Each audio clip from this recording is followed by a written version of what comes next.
My family carries the blood of seers. We can divine the unpredictable whims of life and death. Eleanor can see the true good or evil in a person's heart. Beatrice can measure the exact length of a person's life. And I can see exactly how people will die. Then there is Chloe. She was adopted, and the only thing she excels at is desperately clinging to me for survival. After our father passed away, the king arranged marriages for all of us. During the grand selection in the throne room, Eleanor and Beatrice quickly claimed the king's brother and the crown prince. That left only the prime minister and the young general.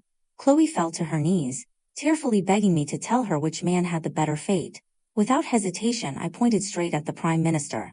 But Chloe didn't believe a word I said. Thinking she was outsmarting me, she rushed forward and claimed the young general, a man who had already given his heart to me. She thought she was so clever, entirely convinced that I was keeping the best option for myself. What she didn't know was the terrifying truth. The very first time I ever laid eyes on her, I saw her grim fate. I saw that she would die by my own hands. My father was the greatest seer in the world. Every word he spoke came true. His most famous prediction happened when the capital was hit by a 3-day torrential downpour. Despite the endless rain, he told everyone that a massive fire would break out in the East End alley that very night. Naturally, no one believed him. They even placed eager bets against him. All 10 households in that alley banded together, extinguishing every lantern and snuffing out every candle, swearing to ruin my father's reputation once and for all. But right around midnight, just as the clock struck 12, a raging fire erupted at the far end of the alley. Fortunately, because everyone was already on high alert, the flames were put out before they could cause a true disaster. Later, the scandalous truth came to light. A young noblewoman had snuck out for a midnight rendezvous with her lover. Usually, they relied on the faint glow of the street lanterns, but since all the lights were out, they had to light a candle to see each other in the dark. A sudden gust of wind knocked the candle over. The flames roared to life, the cowardly lover fled in terror, and the young woman's reputation was reduced to ashes. The townspeople pointed fingers, viciously fabricating rumors, and kicking her while she was down. That very same noblewoman sought out my father. He assumed she had come to cause trouble, but to his surprise, she brought a heavy chest of gold to thank him. She thanked him for helping her see her lover's true colors, saving her from a lifetime of misery. That was the first time my parents met. They spent the next dozen years deeply and unshakably in love. During those years, my father refused to read the fate of a single soul, no matter if they were wealthy nobles, powerful lords, or eccentric masters. That is, until I was 10 years old. My mother fell ill, and died. The illness struck so fast and so fiercely that she slipped away before the medicine on the stove could even finish brewing. But right before she breathed her last, she left us 4 sisters with a final, breathless warning. Do not be blinded by schemes, and do not be trapped by your own gifts. Out of the 4 daughters in our family, 3 of us mastered the art of seeing. All except Chloe. After my mother's death, my father sank into a deep, paralyzing despair. Half a month later, he returned to the world of fortune-telling. It had been over a decade, and people had largely forgotten about him, but my father returned more arrogant than ever. He didn't just read fortunes anymore, he boldly decreed exactly when people would live and die. He used to say such things were the secrets of heaven, forbidden to be spoken aloud. I had a dark suspicion. I figured my father just didn't want to live anymore. Over the next 5 years, using the countless lives and deaths he accurately predicted, my father cemented his absolute title as the greatest seer in the realm. And 5 years later, the person he had been waiting for finally arrived. The visitor was a man in his 50s, his eyes sharp and piercing, wrapped tightly in a thick, heavy cloak. He was surrounded by a massive entourage. Some of his guards were hardened, grim-faced warriors. Others were pale, softly spoken attendants moving with an eerie, delicate grace. Every single one of them was on edge, highly alert to their surroundings. The current political tide is treacherous and unpredictable, the man said, his voice heavy with meaning. Tell me, Seer, can you predict who will be the future king? My father calmly laid out 4 ancient coins on the table. The ultimate royal destiny, he replied smoothly, belongs to none other than these 4 men. In this world, there was nothing my father didn't know. When my mother was still alive, he used all his mystical arts just to make her smile. She would ask him simple things. Which day the price of grain would go up, when it would rain, or when the first snow would fall. My father would sigh in fond exasperation. Why don't you ask me something more important? My mother sat on the porch, watching the snowflakes dance in the air, holding her hands close to the brazier for warmth. "What counts as important?" she replied gently. "Do I really need to know who will be the next king?" I was just about to run over to them with a freshly picked plum blossom when I accidentally overheard my father's answer. "Well," he chuckled softly, "plenty of people would kill for that information. As I see it, the future king will be one of 4 men. Crown Prince Edward, Prime Minister Silas, the young General Julian, or the king's brother, Lord Henry." 5 years later, my father spoke those exact same 4 names to the mysterious visitor, and because of that single sentence, our entire family was thrown into the royal dungeons. The cloaked visitor had been the reigning king himself, and the only answer he had wanted to hear was the name of the crown prince. Publicly, the king declared that my father was spreading treasonous heresy and ordered our entire family to be executed. But secretly, he descended into the dark, damp dungeons in person, ruthlessly pressing my father to reveal the exact name of the true future king. My father sat rigidly on a dirt mound, his hair falling over his face, looking like a withered corpse. "My daughters?" he croaked, his voice raw. "They carry my blood. They can divine the destiny of the men they marry." After saying that, he closed his eyes, sealing his lips in a long, unbroken silence. The king turned his furious gaze to the rest of us. "Which ones are his daughters?" In the dim, flickering light of the cell, Eleanor and Beatrice remained completely calm. I sat quietly in the corner, slightly lost in my own thoughts. Chloe, utterly terrified, clung onto my arm with a death grip. "Autumn," she whimpered. "I don't know how to do any of this." She was only 15, having just come of age, and she had always been terribly timid. Years ago, when I accompanied my mother to the temple, a torrential rainstorm hit as we were coming down the mountain. A little beggar girl chasing a puppy had fallen face first into a mud puddle, blocking our carriage. I had taken one look at her and begged my mother to save her. Because of that, for the past 10 years, Chloe had always been closest to me. I gently lifted her chin, forcing her to meet my eyes. "Trust me, you will be fine." "Really?" she choked out. I squeezed her trembling palm. "Of course. You know what I am capable of." We were dragged before the king. He looked us over, a cruel flash of surprise in his eyes. "No wonder," he said. "The crown would fall to one of 4 men. And it just so happens he has exactly 4 daughters." My father had given us simple names, inspired by the turning of the seasons. Eleanor for the spring, Beatrice for the summer, myself, autumn, and Chloe for the winter. The king demanded our names, and interrogated us about our specific gifts of divination. Eleanor was the first to answer. "I can see the true good or evil in a person's heart. They say you can know a person's face but never their heart." But for Eleanor, one glance was all it took to strip away a person's facade and reveal the absolute purity or wickedness of their soul. The king scoffed. "The good and evil of a man is subjective. Even if you speak it, it cannot be proven right here and now." Beatrice was the second to speak. "I can measure the exact length of a person's life." The king's interest piqued. "Then tell me, how long will I live?"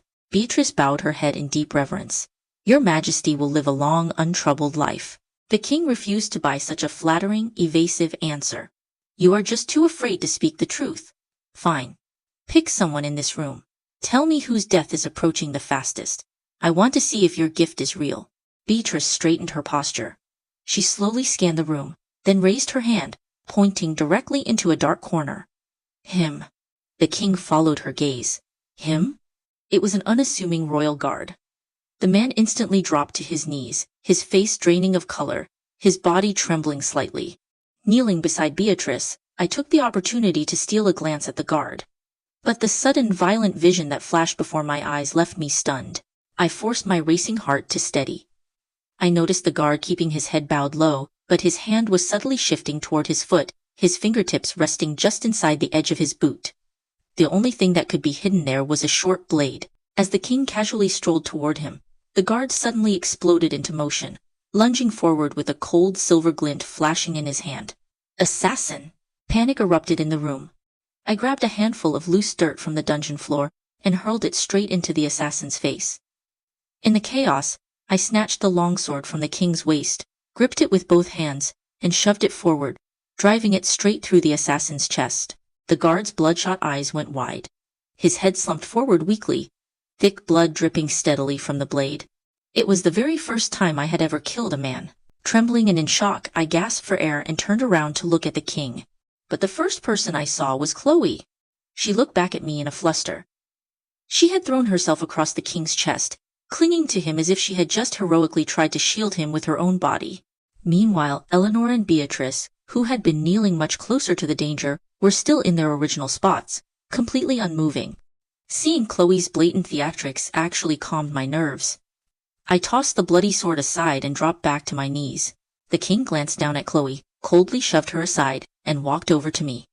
"What is your name?" "Autumn." "Do you know martial arts?" "No, your majesty." He took a half-step closer. "Then what was that just now?" I slowly raised my head to meet his intense gaze. "My gift is that I can foresee death. The moment I look at someone, I can see the exact circumstances of how they will die." Compared to my two older sisters, my answer truly shocked the king. I held out my trembling hands. The flesh between my thumb and forefinger had been sliced deep by the sword's hilt.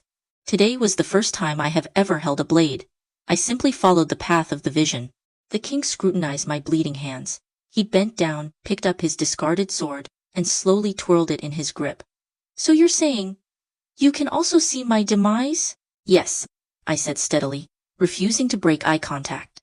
"You will die peacefully of old age." The king let out a soft, non-committal chuckle. He looked around the room again before fixing his cold stare entirely on Chloe. Chloe scrambled to her knees in pure panic. She stammered, freezing in fear. Eleanor spoke up to explain her origins.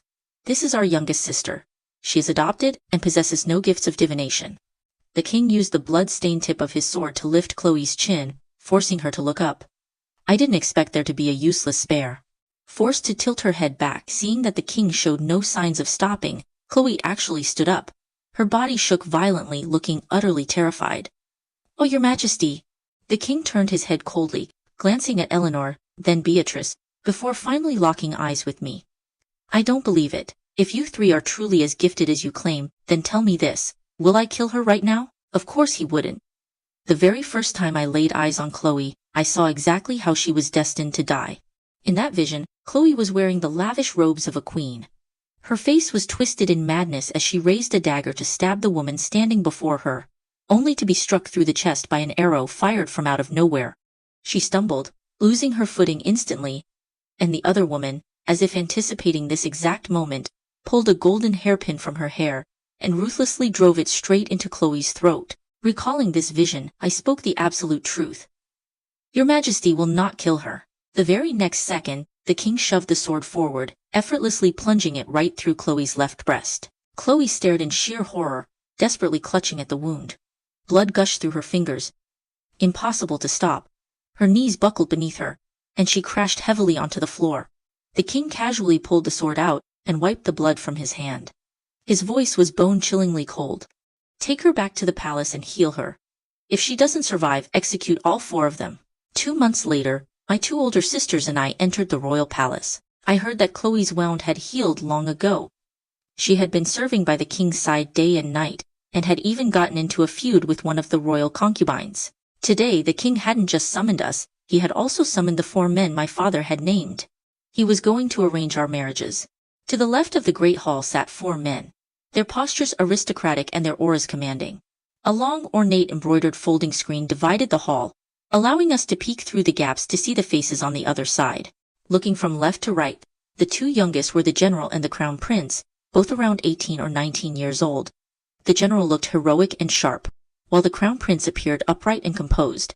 The most strikingly handsome man among them was the prime minister, and the slightly older man on the far right was Lord Henry, the king's brother.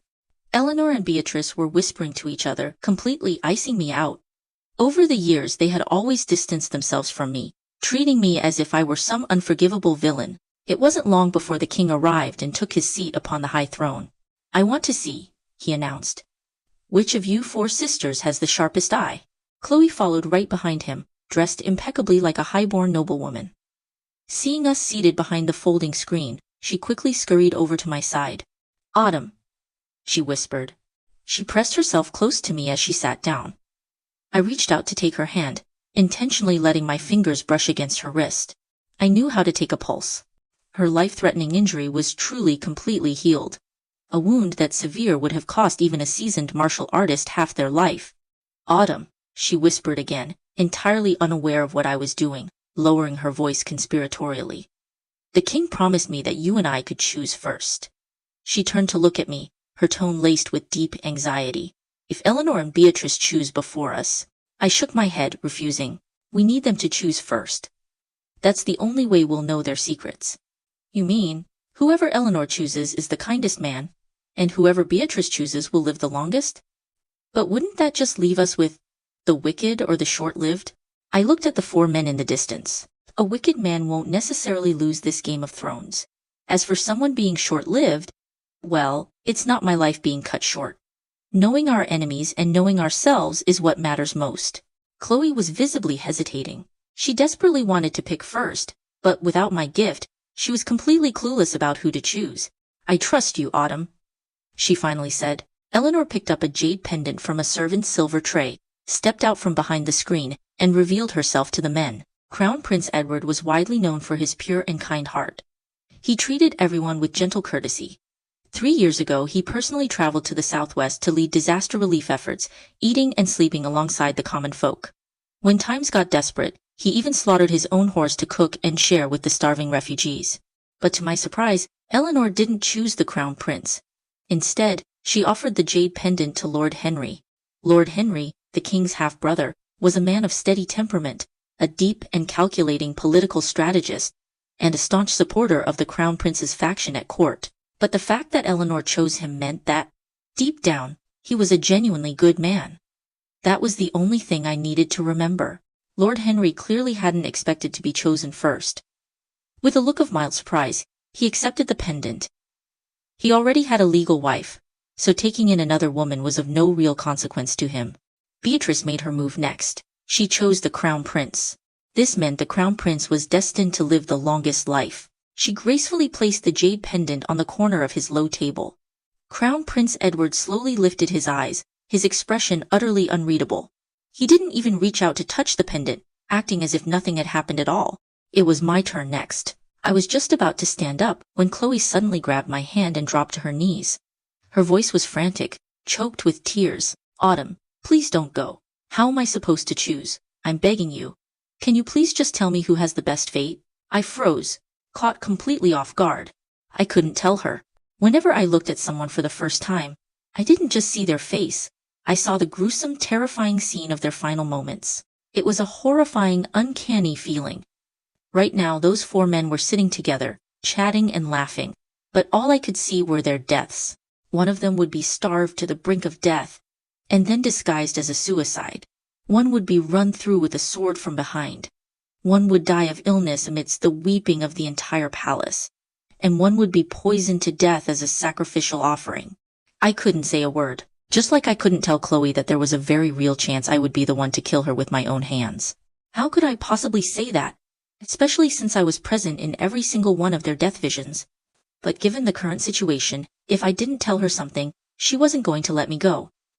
Even the royal servants had noticed the commotion, yet none of them stepped forward to urge us along. Instantly, I understood exactly whose game this was. Don't cry. I'll tell you, I whispered. After agonizing over it, I finally made my decision. Choose Prime Minister Silas. The very instant the words left my mouth, her crying stopped completely. Her voice turned ice cold. Autumn, tell me, should I actually believe you? She roughly wiped the tears from her face with the back of her hand, stood up with a blank expression, snatched the jade pendant, and walked away without looking back. She moved incredibly fast, determined to steal my turn. I panicked, reaching out, but failed to even catch her sleeve. 2 royal servants immediately blocked my path. By His Majesty's decree, Lady Chloe is permitted to choose first at any time. So, she had been lying to me from the moment she sat down, playing the victim just to lower my guard. She had utterly and completely played me. Chloe didn't believe a word I said. She didn't walk toward Prime Minister Silas. Instead, she chose General Julian. Julian's face went rigid the moment he saw her. His fingers curled slightly, refusing to accept the jade pendant, refusing to even look at her. Instead, he stared right past the folding screen, his eyes locking onto mine, his gaze filled with complex emotions. He was the only one of the 4 men who wasn't already married or betrothed. And he was deeply in love with me. The Julian family's ancestral home was located in the East End alley. It had long been abandoned and left in ruins. When I was 10 years old, I climbed over that very wall to catch my runaway pet parrot. That was the first time I met the young general, Julian. He leaped effortlessly into the tree and caught the bird for me. 3 years later, my mourning period ended.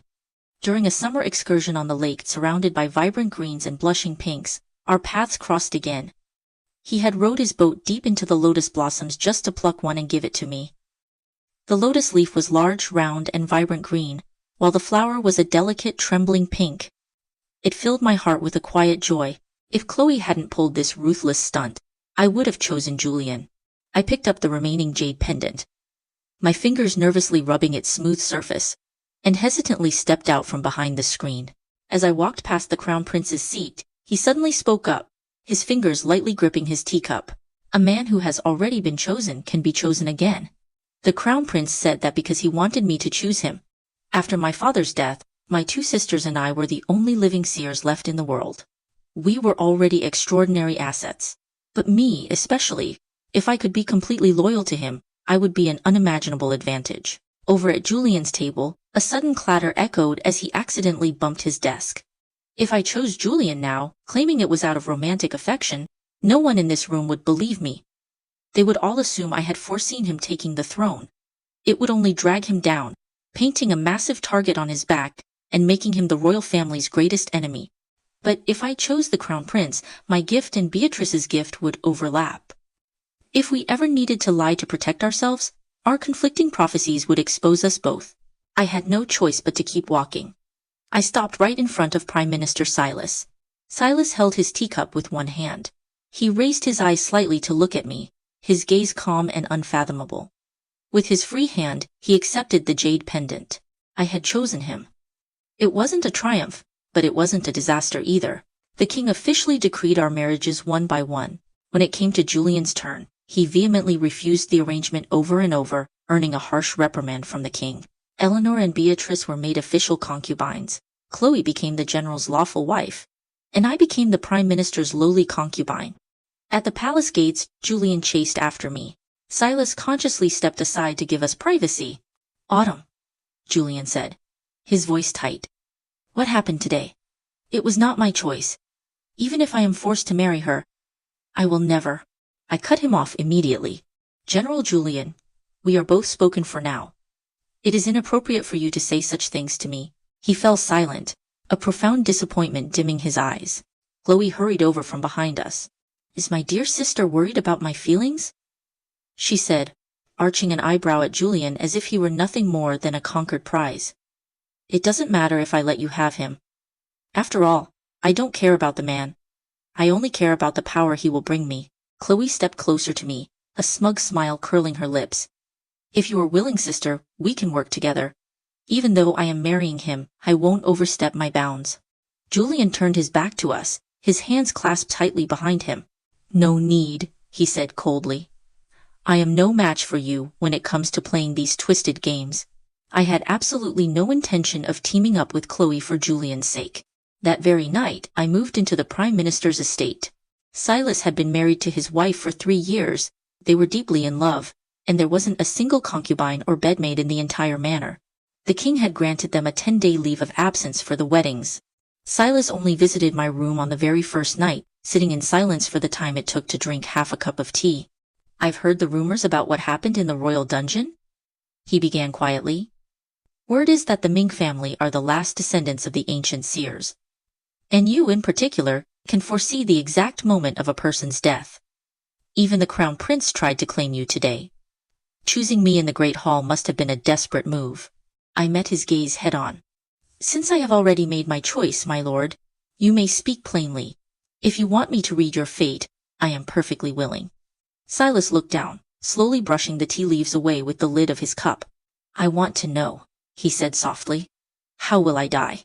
The vision I had seen was clear. I saw him standing silently in a massive pool of blood, gripping a longsword, his back facing me. Sitting on the floor in front of him was a mad woman with bloodshot eyes. Suddenly, a blade thrust violently into his back from behind. I spoke slowly. "My lord, are you certain you want to know? If I speak it aloud, The prophecy is almost certain to come true. When he didn't stop me, I had no choice but to continue. You will be pierced through the heart by a blade. Silas's fingers trembled slightly. He set his teacup down. Who? I don't know. I lowered my eyes, my voice dropping to a whisper. I only saw that the killer strikes from behind, and you are completely defenseless. Perhaps. You should be wary of those closest to you. After a long silence, Silas stood up. He muttered the words, "Those closest to me," under his breath. He looked up, staring out the window, his hands balling into tight fists. But I have absolutely no desire to fight for the throne, he whispered fiercely. All I want is a peaceful life with Hazel. For the next 9 days, Silas never stepped foot in my room again. I was more than happy to be ignored. The Crown Prince held the ultimate advantage of royal legitimacy and controlled the capital's imperial guard. Lord Henry had the backing of the royal clan and a private army stationed in his territory of Yanling, not to mention Julian. His father, Lord Zan, had been entrenched in the northern borders for over a decade, commanding an army of 200,000 elite soldiers. Compared to them, Silas possessed the most prestigious bloodline. The union of the two most powerful aristocratic families, the Silas of Qinghe and the Song of Yuanling.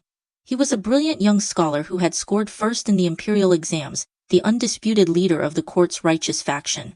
He was a young lord of peerless elegance, looking like an immortal descended to earth. But no matter how handsome or brilliant he was, without an army of his own, how could he possibly be one of the final 4 contenders for the throne? That is, until I met Silas's wife, Hazel, the only daughter of the Duke of Sheng. The Duke of Sheng was a founding hero of the nation, a sworn brother to the first king. Besides his high noble title, he was granted the rare privilege of maintaining a private army. By all rights, once the Duke passed away, if Hazel ever bore a son, that army would fall under his command. The first time I laid eyes on Hazel, she was leaning over her study desk practicing calligraphy. She rested her chin in one hand, a massive, glowing, amber jade bracelet dangling loosely on her wrist, making her arm look fragile and delicate. But as I looked at her, the vision overtook me. The entire estate was engulfed in roaring flames. She was slumped over the desk, desperately writing a letter, half of her elegant dress completely soaked in blood. She dropped the brush, shoved the blood-stained letter into my hands, and frantically tried to rip the amber bracelet off her wrist. "Are you the third Ming's sister?" she asked, setting down her brush and looking up at me. I snapped out of the terrifying vision and managed a polite smile. "Yes, my lady." Hazel was incredibly gentle and gracious. We hit it off the moment we met, talking as if we had been friends for years. She gifted me a large, exquisite box of luminous pearls, apologizing profusely on Silas's behalf, and asking me to forgive his coldness and neglect, since I had moved into the estate. "It is perfectly fine," I reassured her with a gentle smile. "My lord cherishes you deeply, and besides, I already have someone in my heart, so I hardly feel neglected." Hazel froze for a second before letting out a bright laugh. "My husband told me that in the Great Hall both the Crown Prince and General Julian were captivated by you, and that you only chose him out of sheer desperation. I thought he was just making up stories." I fell silent, not quite knowing what to say. Realizing her words were a bit too blunt, Hazel quickly waved her hand. "Oh, please, calling me madam is far too formal. Just call me Hazel from now on." After that heartfelt conversation, Hazel treated me like a true sister. She invited me to share breakfast with her every single morning. Occasionally, if I arrived and found Silas already there keeping her company, I would quietly slip away without making a sound. All things considered, we lived together in perfect harmony. 10 days later, Silas took me into the royal palace. On our way in, we crossed paths with the other 3 newlywed couples. Eleanor and Lord Henry treated each other with polite, distant respect. Crown Prince Edward and Beatrice looked more like a ruler and his subordinate than husband and wife. Silas and I were merely playing our parts. But Julian and Chloe? They looked at each other with pure, unadulterated hatred. The king casually asked a few mundane questions about our new households before dismissing the men, leaving only the 4 of us sisters behind for his true interrogation. "Have any of you divined who the future king will be?" he demanded. In a desperate, unspoken agreement to save our own lives, all of us lied. We each claimed that the man we had chosen was the one destined for the throne.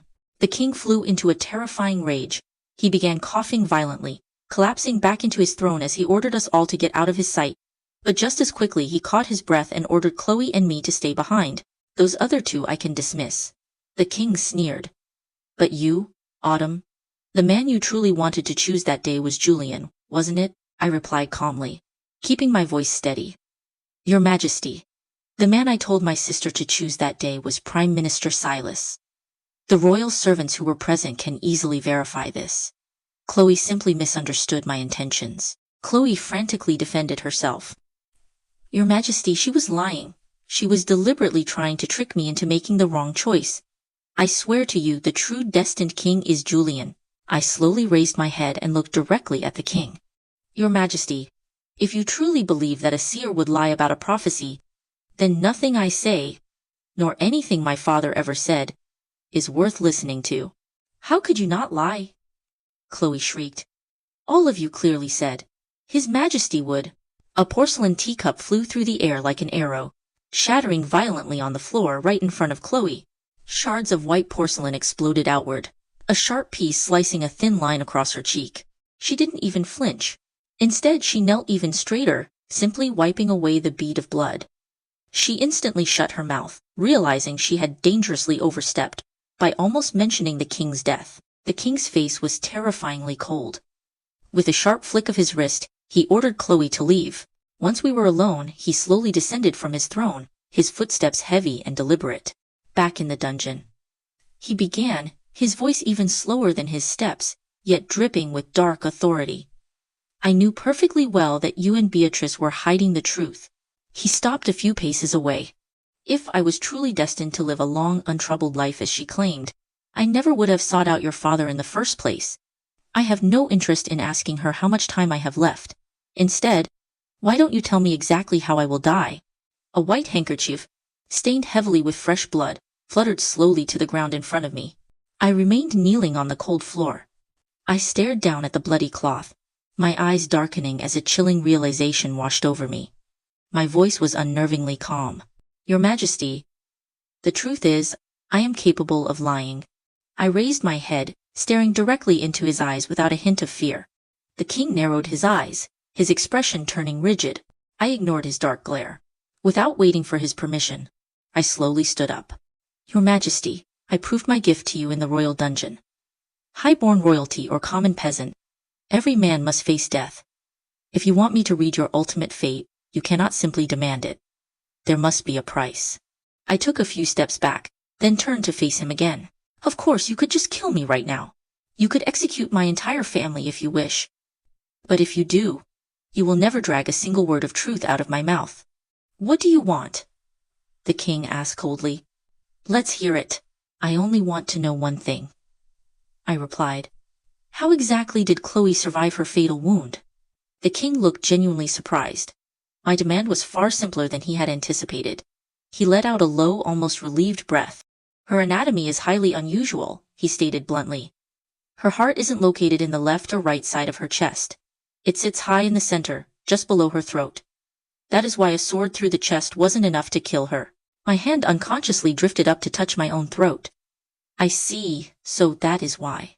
Which meant the brutal truth was undeniable. The woman in my vision, the one ruthlessly driving a golden hairpin straight into Chloe's throat, was absolutely, without a shadow of a doubt, me. The king stared at me, his eyes sharp like a hawk's. "Now, it is your turn to speak." I slowly raised 3 fingers, swearing a solemn oath to the heavens. "Your Majesty, I swear upon the spirit of my late mother, what I am about to tell you is the absolute truth." I took a slow breath, letting the grim vision wash over me entirely before I spoke my next words. When I finally stepped out of the great hall, Julian was waiting by the massive doors. He immediately rushed forward. "Are you all right?" he asked, his voice thick with concern. I simply shook my head. Silas was waiting for me not far away. Eleanor and Beatrice, along with their husbands, hadn't left yet either. A moment later, a royal eunuch stepped out and announced that Chloe would be spending the night in the palace. Instantly, Silas, Lord Henry, and the Crown Prince all turned to look at Julian. Julian stood his ground beside me, glaring back at each of them in turn. "What are you all looking at me for?" he snapped. "It's not like I'm the one sleeping in the king's bed." Silas gave Julian a dark, assessing look. He quietly told me to return to the estate whenever I was ready, then turned and left without another word. Eleanor and Beatrice soon followed their husbands out. Beatrice in particular lingered just long enough to shoot me a very calculating look. I ended up stepping into Julian's carriage. As soon as the doors closed, the very first thing he said was, "Chloe and I are married in name only." I slowly lowered my gaze, staring blankly at the floorboards. "I know," I replied softly. "She belongs to the king." Julian brought out an exquisite food box, wrapping a delicate pastry in a silk handkerchief. He carefully offered it to me with both hands. "Even if she wasn't, the moment my father returns to the capital, I am going to annul this marriage." I gently took the pastry from his hands. "Your father commands the armies in the northern borders, while you, your mother, and your grandmother remain here in the capital as hostages in all but name. Now that the king has forced Chloe upon you, it is a clear warning. You need to cut down your correspondence with the north." Julian watched me eat, a fond, delighted smile curving his lips.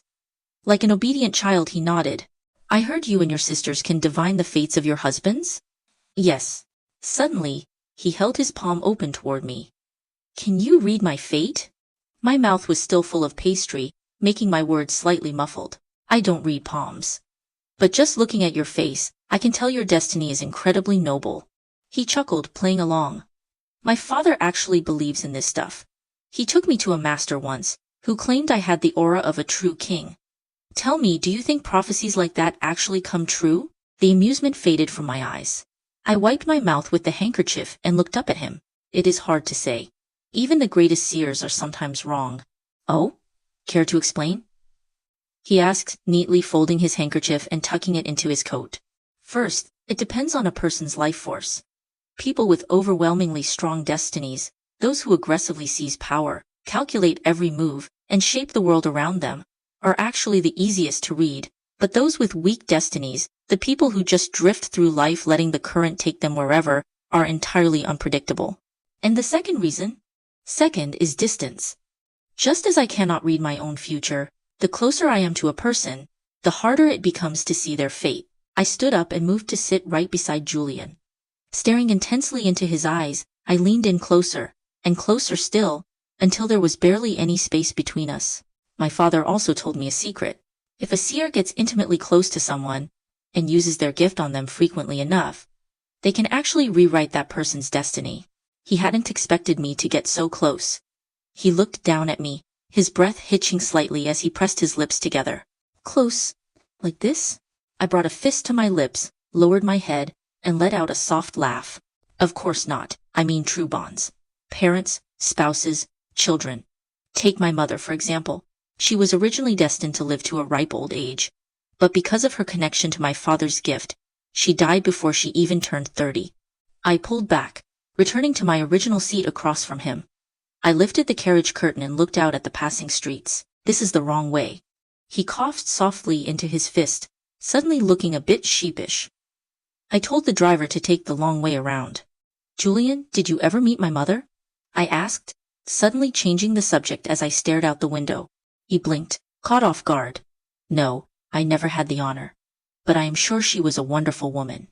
Perhaps your father met her." "My father?" Keeping the curtain raised with one hand, I pointed down a familiar alleyway and turned back to look at him. "My mother grew up in the exact same alley as your family's ancestral home. It wasn't until a massive fire broke out 19 years ago that your grandfather moved your family away. Your father must have crossed paths with her back then." Julian frowned slightly, leaning forward as if to say something. Suddenly, the carriage slammed to a violent halt.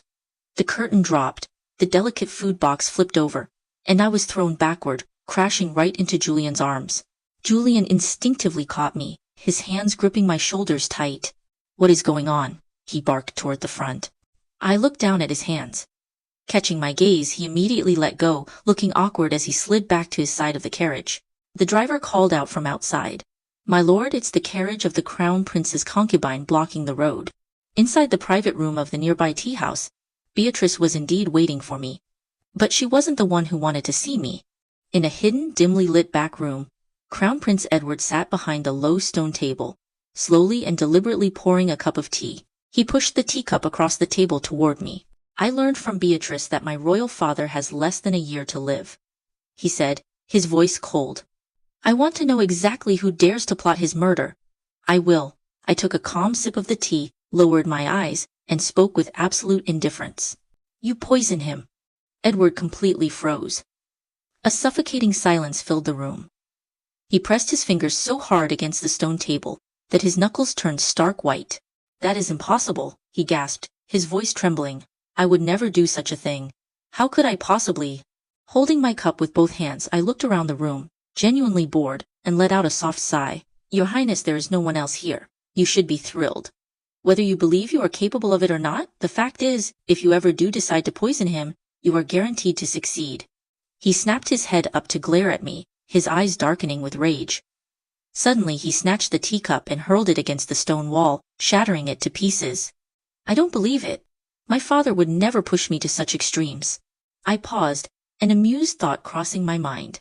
He just said he didn't believe it, yet he was already blaming the king for pushing him to do it. He absolutely believed me. I stood up, ready to leave. Edward forced himself to calm down. After a tense moment of silence, he spoke again. "If that is the case, why didn't you choose me in the Great Hall that day? Will I not succeed in taking the throne?" I stopped in my tracks. Years ago, during the severe drought in the southwest, the land was scorched for 1,000 miles. Not a single blade of grass survived. Your Highness led the disaster relief for 8 months. By the 3rd month, the official granaries were completely empty. Yet somehow, in the 6th month, you still had a mount to slaughter to feed the people. I slowly turned around, meeting his eyes dead on, my tone laced with dark curiosity. "Tell me, Your Highness, was it really a horse you slaughtered?" The light in the hidden room was terribly dim. Edward stared at me for a very long time. His expression remained utterly unreadable. Slowly, the corner of his mouth twitched into a chilling artificial smile. "There's no need to dwell on past deeds," he murmured smoothly. "I simply want to know. In the future, is there any possibility that you would be willing to serve me?" From the deepest shadows of the hidden room, the faint, menacing sound of a blade sliding from its scabbard echoed. Even the candle flame by the door flickered wildly in the sudden tense draft. "The victor becomes the king, and the loser becomes dust," I said evenly. "If Your Highness secures the throne, I will naturally follow." After leaving the hidden room, I met my second sister, Beatrice. She was sitting by the window. Glancing at me sideways, she spoke with a voice like ice. "I knew you would be fine. It breaks my heart to hear you say that, sister." She didn't reply. I sat down on my own and poured myself a cup of her tea. "I know you and Eleanor have despised me since we were children," I said calmly. "Fortunately, my heart is just as cold as yours. I simply hope you both take good care of yourselves in the days to come." I didn't know exactly what would happen next, but one thing was certain, there would be no peace. Half a month later. It was the autumn festival. Silas was preparing to take Hazel into the royal palace to visit his older cousin, the king's royal consort, Catherine. I was sitting by the garden pavilion, bored out of my mind, lazily tossing crumbs to the koi fish. Seeing me with absolutely nothing to do, Hazel insisted on dragging me along. Silas strongly disapproved. "Last time was by the king's direct decree. She is only a concubine. It is highly inappropriate for her to enter the inner palace. Autumn is not just a concubine. It is only a title in name," Hazel argued, holding my hand tightly as she debated with her own husband on my behalf. Silas pinched the bridge of his nose and let out a long, weary sigh. Utterly helpless against Hazel's stubborn affection for me, he finally caved in to her wishes. In the carriage, Silas and Hazel sat closely side by side. Hazel spoke cheerfully about whatever crossed her mind, and Silas responded with endless patience, never letting a single word fall flat. I sat as far away from them as possible, near the carriage door. Staring blankly at the swaying reins, the rhythmic rocking of the carriage slowly lulled me to sleep. I jolted awake just as we arrived at the Grand Palace gates. As Silas stepped past me to exit the carriage, he shot me a faint, unreadable glance and suddenly raised his hand, pointing at my face. I froze, instinctively looking over at Hazel. She had already scooted over to my side. Pulling out an exquisite little powder box, she gently dabbed at my forehead. Sleeping against the hard wooden wall of the carriage had left a glaring red mark on my skin. "Is the estate too lonely for you?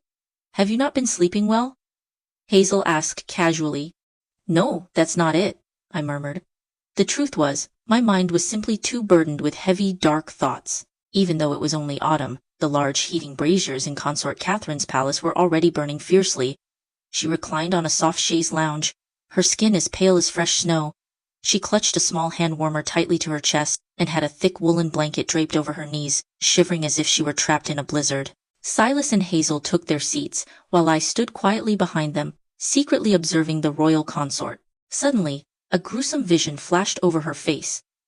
I saw her lying completely flat on a bed, her eyes firmly shut, her face the color of a corpse. Her hands rested limply at her waist. Thick, black blood slowly bubbled from the corners of her mouth, sliding down her chin and pooling darkly at the side of her neck. She abruptly opened her eyes, shattering the vision, and stared right at me. "Are you the Ming girl?" Startled, I immediately dropped to my knees. Silas glanced back at me, then gently raised a hand, signaling me to stand. "Cousin, she is the esteemed concubine bestowed upon me by His Majesty." Catherine didn't press the matter. She pulled her blanket tighter and took back a freshly heated hand warmer with a soft, breathy sigh. "A seer? I bumped into her younger sister the other day. A very pretty face, that new general's wife. Quite a pity for young Julian, though." I stood there in complete silence. If my mother were still alive, she would be exactly around Consort Catherine's age. "Your Grace," I spoke up suddenly, my voice cutting through the quiet room. "I don't just read fates, I also know a bit of medicine. Your skin is unnaturally pale, and you suffer from a bone-deep chill that no fire can warm. These are the undeniable symptoms of a deep-rooted poison." A loud clatter echoed through the room. Consort Catherine's hand warmer slipped from her trembling fingers and smashed against the floor. Shortly after, Silas hurriedly escorted us out of the palace and back to the estate. Half a month later, the entire royal palace was thrown into absolute chaos. It was confirmed that Consort Catherine had indeed been poisoned. The toxin was deeply embedded in her bones, having slowly accumulated over many years. It was an incredibly rare, insidious poison called tears of snow.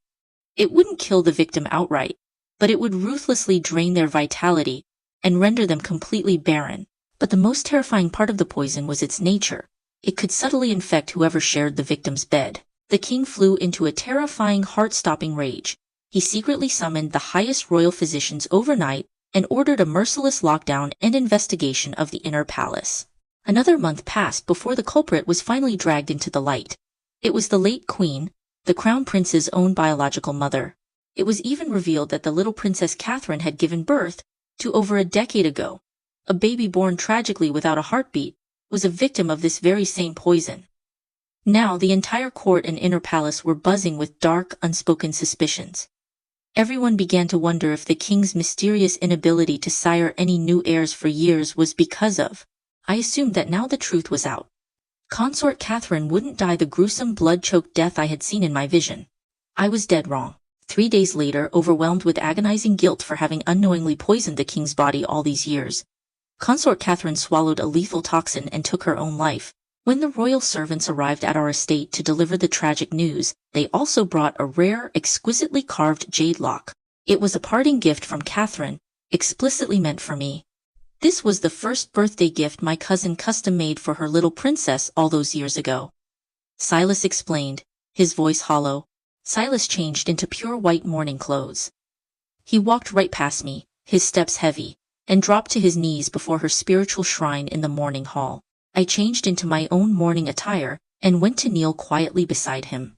Silas was burning spirit money in a brass basin. The flickering orange flames cast a furious, dancing red glow across his face. "You knew, didn't you?" he asked, his voice shaking with barely restrained fury. I had absolutely nothing to say. "I thought she was dying from the slow poison. How could I have possibly known she would choose to drink a lethal one to end it all?" "I was only trying to help," I murmured. "If you had just kept your mouth shut, she wouldn't have died this fast." Silas suddenly shot to his feet.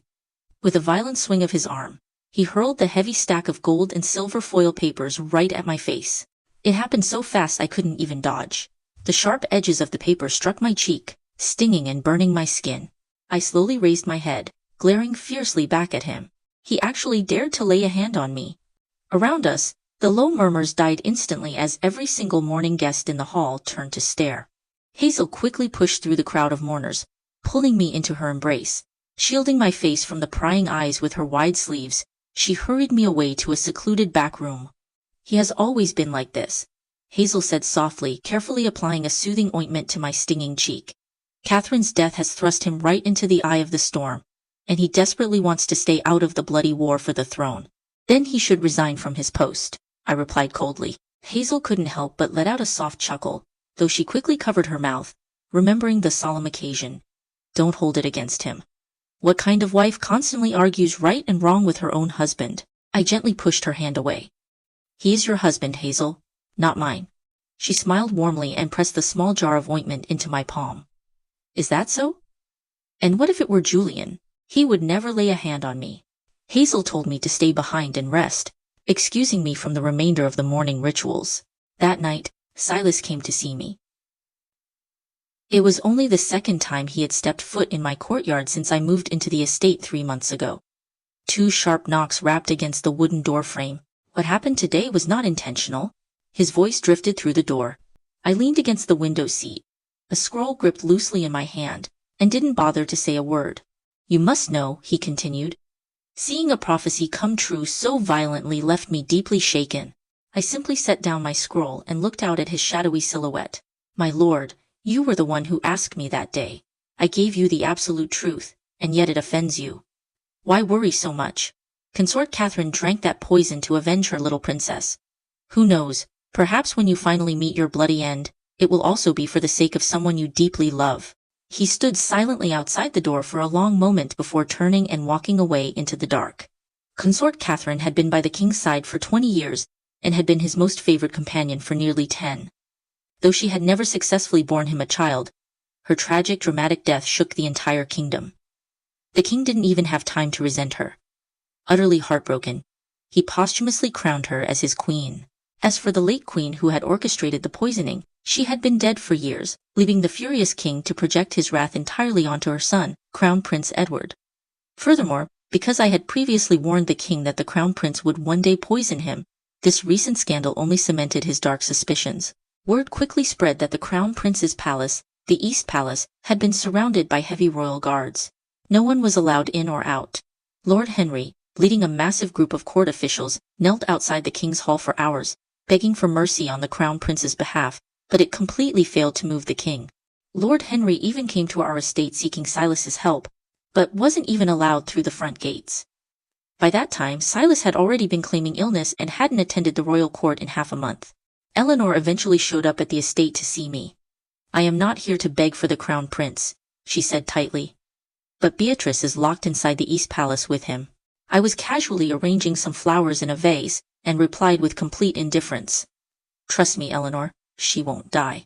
She violently snatched a long, thorny rose branch right out of my hands. Autumn! She's your flesh and blood. A sharp thorn sliced my fingertip. Just as a bead of blood began to form, I callously crushed it beneath my thumb. Eleanor, you can see the true good and evil in a person's heart. What do you see when you look at me? I scrutinized her face, watching her expression falter. You and Beatrice have treated me like dirt for years. Isn't it exactly because you see me as pure evil? Do you really think I don't know? How hypocritical, coming to beg for my help the second you actually need me. Eleanor spun on her heel and stormed out without another word. I truly couldn't comprehend how the lines of good and evil were drawn in her eyes. But with her gift, Eleanor could surround herself with the righteous and banish the wicked from her life. Out of all 4 of our arranged marriages, only she and Lord Henry actually lived like a proper husband and wife, spending their days in smooth, untroubled harmony. For the Crown Prince, it was a brutal, suffocating winter. But the Prime Minister's estate, on the other hand, was surprisingly warm and lively. Using Catherine's death as an excuse, Silas spent half the month calling in sick to stay home, spending his days with Hazel, playing around with fragrant incenses in a cozy, paper-screened pavilion. Inside the snug little pavilion, thick, warm rugs covered the floor. The 3 of us sat inside. Hazel was intensely focused on delicately roasting agarwood over a low flame. Silas sat right behind her, his arms lightly circling her waist as he gently guided her hands, offering soft advice. A rich, intoxicating fragrance quickly filled the room. I was stuck tending to the boiling tea water. The heat made me terribly drowsy, so much so that my grip slipped, and my round silk fan tumbled forward from my hand. Silas smoothly caught the handle before it hit the floor, and quietly placed it on the table in front of me. Hazel turned around with a bright idea. Why don't we invite General Julian over? I immediately sat up straight. Silas simply nodded in agreement. When Julian arrived, the winter snow had just begun to clear. He walked in carrying a massive bouquet of vibrant winter plum blossoms and handed them straight to me. Julian and I went out into the courtyard to build a snowman, decorating it with the bright crimson plum branches. Silas and Hazel remained nestled inside the warm pavilion, the sweet, smoky scent of incense drifting out into the cold air. But as we worked, we realized the mound of snow looked disturbingly like a fresh grave. Julian and I shared a long, speechless look before mutually deciding to knock the whole thing down. Over in the pavilion, Hazel accidentally singed the ends of her hair on the charcoal brazier. Laughing, she dragged Silas out into the snowy yard with us. The four of us looked at each other, the quiet courtyard echoing with genuine, carefree laughter. But the peace didn't last. On the very day we finished painting the winter calendar, the crown princess, who had been bedridden with illness for 3 long years, finally passed away. The crown princess had come from a highly noble background, equal in status to Hazel herself, and the two had been incredibly close childhood friends. Because they had to host a grand funeral for someone of her rank, the strict royal lockdown on the East Palace was quietly lifted. Hazel took me with her to pay our respects. The East Palace was swarming with servants, but I noticed something bizarre. There were barely any titled concubines or consorts around. It was highly unusual for a crown prince. Even Beatrice, who had only been married into the household for 6 months, was forced to come out and manage the mourning guests. Hazel stared blankly at the portrait of the late crown princess. "Years ago, before she fell ill, I used to visit her here all the time," she whispered. "But then, after so many people started quietly disappearing, she became completely bedridden." I immediately clamped my handkerchief over her mouth to stop her from saying another word. I practically dragged Hazel out of the palace and pulled her into our carriage. She was still in a daze as we rode back. "Autumn," she whispered, her voice trembling. "The crown prince is a terrifying hypocrite. Did you think my husband can defeat him?" I hesitated for a moment. "You said it yourself. His temperament is not suited for it. He has absolutely no interest in fighting for the throne." Hazel nodded slowly, dropping the dangerous subject altogether. But her fingers kept nervously spinning the heavy amber bracelet around her delicate wrist. Since the beginning of spring, Crown Prince Edward had secretly been meddling in the appointment of officials across the capital.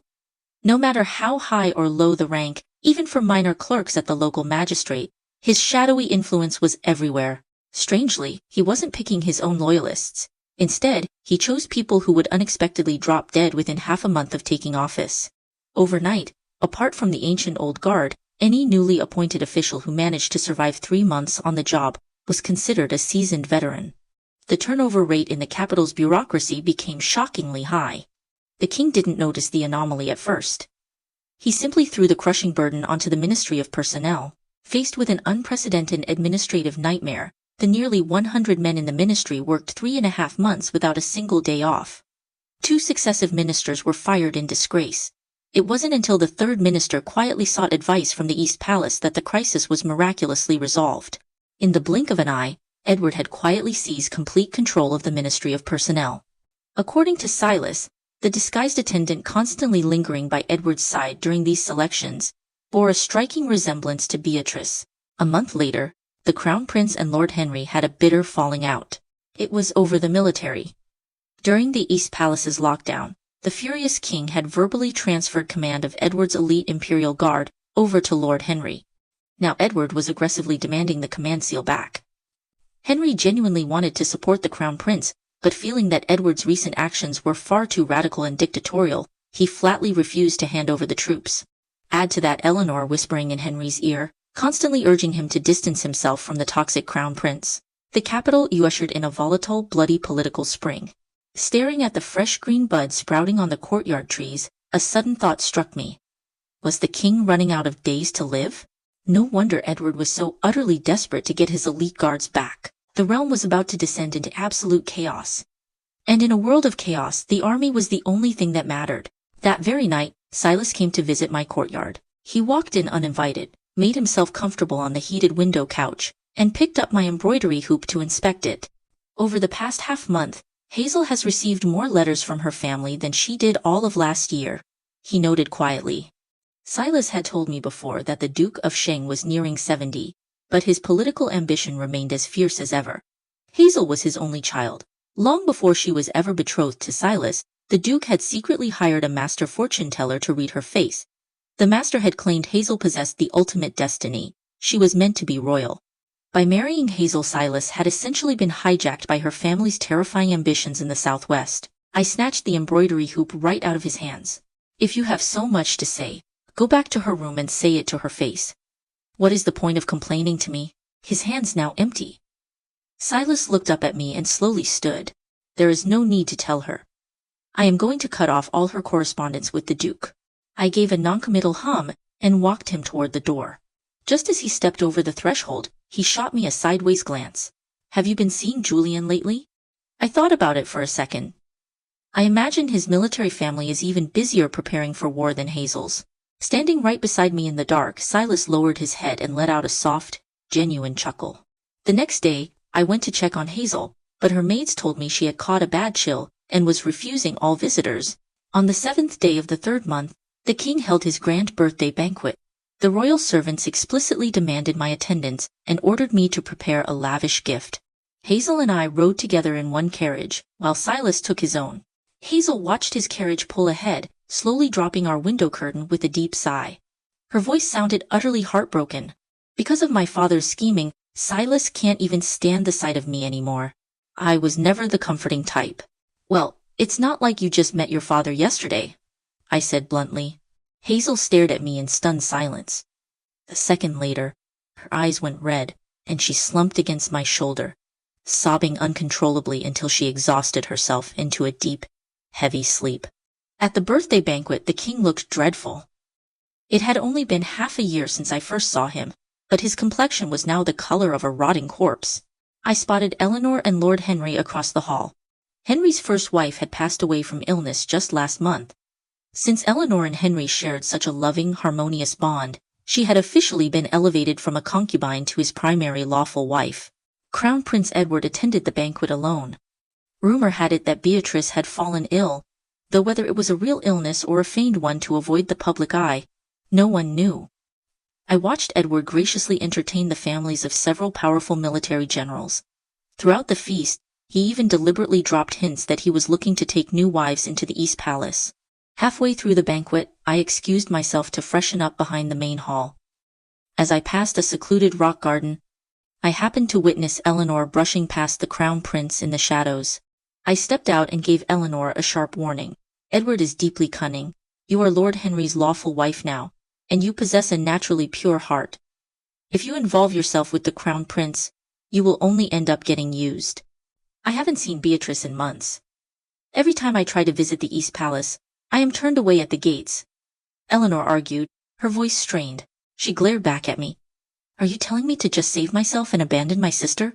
I stood behind the decorative folding screen, staring at her in cold silence. You want to play the selfless savior? Then you shouldn't have let her choose the crown prince in the first place. The most terrifying thing in this world is a wicked man with a long life. I dropped that bitter truth and swiftly walked back to the banquet hall, not even stopping to hear her response. Back at our table, Silas was already standing, waiting for me. He explained that a royal steward had requested we move to the VIP seats closer to the king. Lord Henry and the crown prince were inherently seated at the front. Julian, by virtue of being married to Chloe, the king's current favorite, was also seated near the front. Silas and I were the only newlywed couple missing from the inner circle. But if we moved, Hazel would be left sitting entirely alone in the back rows. You stay here and keep Hazel company, I told Silas. The king only wants to see me anyway. Silas shook his head. It is the king's grand birthday. Our marriage was his royal decree. Showing up together as a couple will please him and add to the festive mood. Right at that moment, a loud clatter erupted.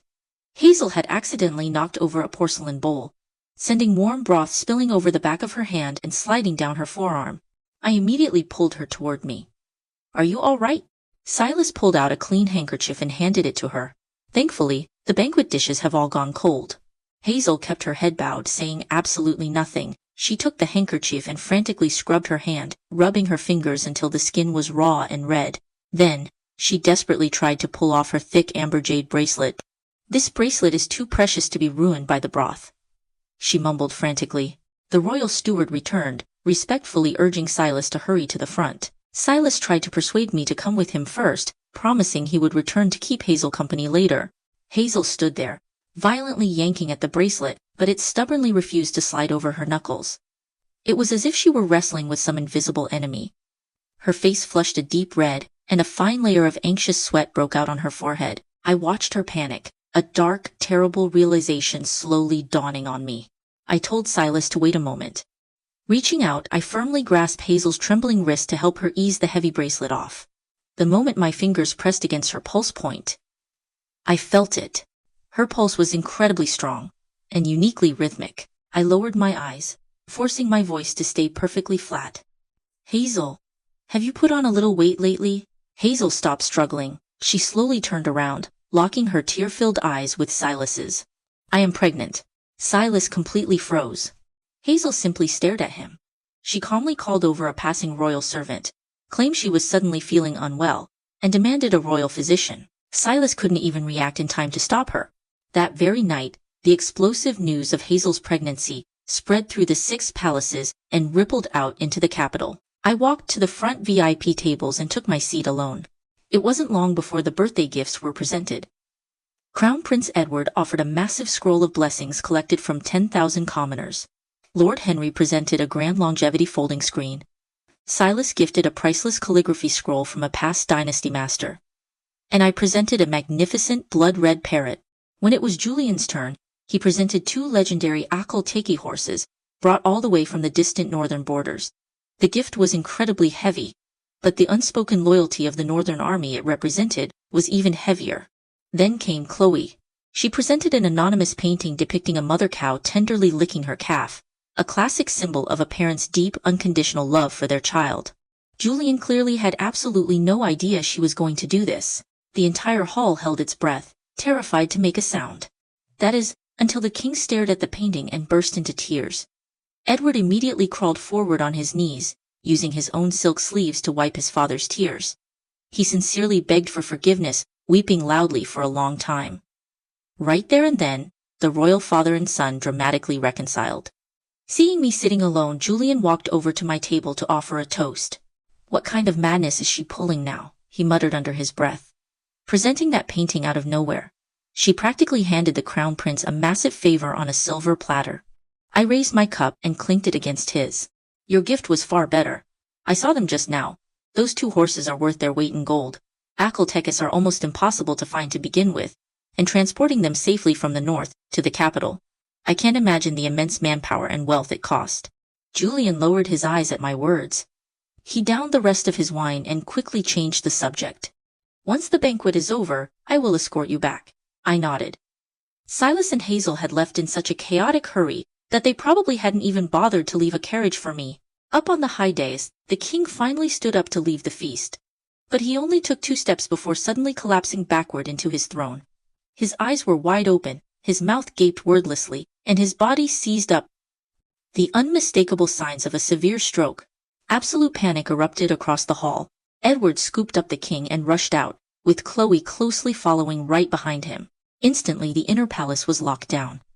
The heavy doors of the grand banquet hall were slammed shut. Dozens of people, every single one of them either royal blood or high-ranking court officials, were trapped inside the hall. Royal guards led a swarm of physicians in. They tested every single dish, forced us to untie our hair, stripped off outer layers, and searched us one by one. The grueling ordeal lasted all night. No one dared to close their eyes. But in the end they found absolutely nothing. It wasn't until noon the next day that we were finally released.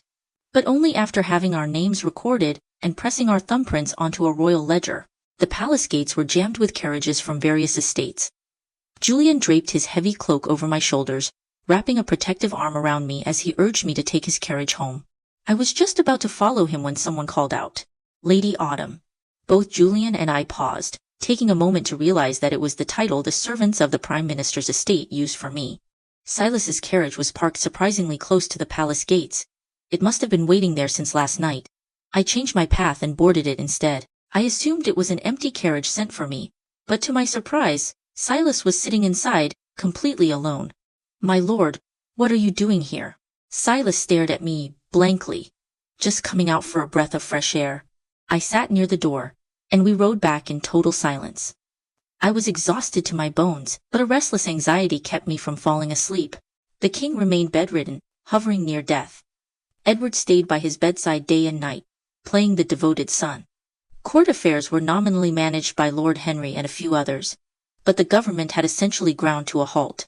The world was on the brink of a massive upheaval, and the sky over Silas's estate was changing right along with it. The news of Hazel's pregnancy had successfully reached the southwest.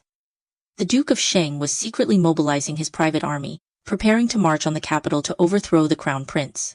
Every day, Silas met with countless people, envoys from the Yang family, his own family, the Song family, but the one person he absolutely refused to see was Hazel.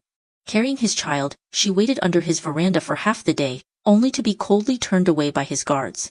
As dusk fell, I was standing by my window, feeding my parrot. Silas was standing just outside my door in the shadows. I had no idea how long he had been watching me. "That looks exactly like the one you gifted to the king," he finally said. I paused. Blood-red parrots are always born as twins. However, raising them as a pair in the palace is considered a terrible taboo, so I only sent one. Silas didn't seem to care much about the bird. "Has your family's divination truly never been wrong?" For Hazel's sake, I decided to give him a bit of guidance. "My lord, have you heard the story of how my father predicted the massive fire in the East End alley?" "I've heard the tales," he replied quietly. "The moment a prophecy is spoken aloud, it becomes a link in the chain of cause and effect," I said, setting down the silver feeding spoon and turning to look at him meaningfully. "The harder a person tries to escape it, the faster they run right into its trap. But ultimately, it is a person's own true heart that determines their final destiny." Silas sat down, lost in deep thought. "Are you saying I should just wash my hands of everything? The political situation in the court is a powder keg. Even if I try to remain a neutral minister, it is inevitable that—" "You can resign from your post," I interrupted smoothly. "Take Hazel back to the southwest. Let her give birth and hand the child over to the Duke to satisfy his ambitions. Then, you and Hazel can retreat to the countryside and live a peaceful life." He sat there in the dim light, silent for a very long time. The sky turned pitch black, and lanterns were lit across the courtyard. Yet, Silas decided to stay in my room for the night. "Whenever I go to see Hazel, I just feel exhausted," he murmured. "But here, with you, my mind actually finds a bit of peace." I stared at him in silence, the corner of my mouth twitching in a bitter, mocking smile. Seeing me smile, Silas offered a faint smile of his own. He looked around the room and settled his gaze on the soft couch by the window. "I will sleep over there." "Suit yourself, my lord." I pointed to the window right behind the parrot's perch. "Just don't close the window." I despise sleeping with the windows shut. Over the past few months, Silas had spent the night in my room about 7 or 8 times. Because of this, lately, whenever I tried to visit Hazel, her maids shut the door in my face. Even her servants had started whispering nasty rumors about me behind my back. I stopped trying to force my way in. It was better to just let her rest. The logic of the situation was too twisted to explain. The moment Silas decided to use me as his shield to avoid his wife's powerful family, my friendship with Hazel was effectively dead. Because Hazel truly loved him. The night was as black as ink. A strange, unnatural sound woke me. I slipped out of bed, quietly walked past the sleeping Silas, and moved forward to push the window open a bit wider. Tiny, dark shadows flitted past in the darkness. My parrot was perched steadily on its stand, its silhouette swaying gently against the window frame. I was just about to head back to bed. Suddenly, in the dead of the night, the parrot let out a sharp, frantic squawk. "Traitorous son." A chill shot straight down my spine. The parrot shrieked again. "Posthumous child." My knees buckled slightly, and I stumbled 2 steps backward in pure horror. Through the parrot's glowing red eyes, I experienced a terrifying vision. It was as if I could see what its twin was seeing, flying across the pitch-black capital, darting through the eaves of the royal palace, and landing on a perch right outside a grand window. The twin bird's shadow stretched long and thin across the king's grand longevity folding screen, entirely unnoticed. Unnoticed, because the screen was currently displaying 2 massive, grotesque silhouettes. One silhouette was violently forcing another person's jaw open, while the second poured something directly down their throat. In the darkness of my own room, a pair of hands suddenly grabbed my shoulders from behind. Disoriented and trapped in the horrific vision, I violently bit down on my own finger to stop myself from screaming out loud. "It's me." "Don't be afraid," a low voice whispered. Silas had woken up. His hands remained firmly clamped on my shoulders as he looked past me at the open window, and then at the blood-red parrot. Traitorous son. Posthumous child. I wonder where it learned those words. Silas muttered, his face completely blank, though a dark, terrifying understanding suddenly deepened in his eyes. I forced my racing heart to calm down. The crown prince had finally made his move. The bloody changing of the throne was now only days away. Early the next morning, just as the city gates creaked open at dawn, the streets were mostly empty. I was secretly seeing Julian off as he fled the capital in disguise. You must be incredibly careful on the road, I whispered. I pulled out a small, delicately embroidered peace charm and placed it firmly in his palm. I don't know when we will see each other again. I embroidered this charm to keep you safe. You should leave something with me as well, as a token. Julian stared at me, his eyes dark and intense. He gripped the peace charm tightly in his hand. Autumn? The capital is a death trap right now. Come back to the northern borders with me. I swear, if I ever claim the throne, I will make you my queen. I shook my head, refusing firmly. I can't leave. My entire family is trapped in the capital, and so is yours. He pressed his lips together and let out a heavy sigh. He patted his pockets, looking down at his disguised clothing. I didn't bring anything valuable enough to serve as a token. You do have something, I said softly, gently tugging his sleeve. Julian, when your father brought those 2 Akalteki horses all the way from the north for the king's birthday, it was a massive undertaking. I am guessing the elite guards who escorted those horses are still hiding somewhere in the outskirts, waiting for orders. Leave your command token with me, so I can protect myself. Julian froze. You want me to travel the entire way back alone? Which is exactly why you must be careful. Julian looked up and stared at me in absolute silence.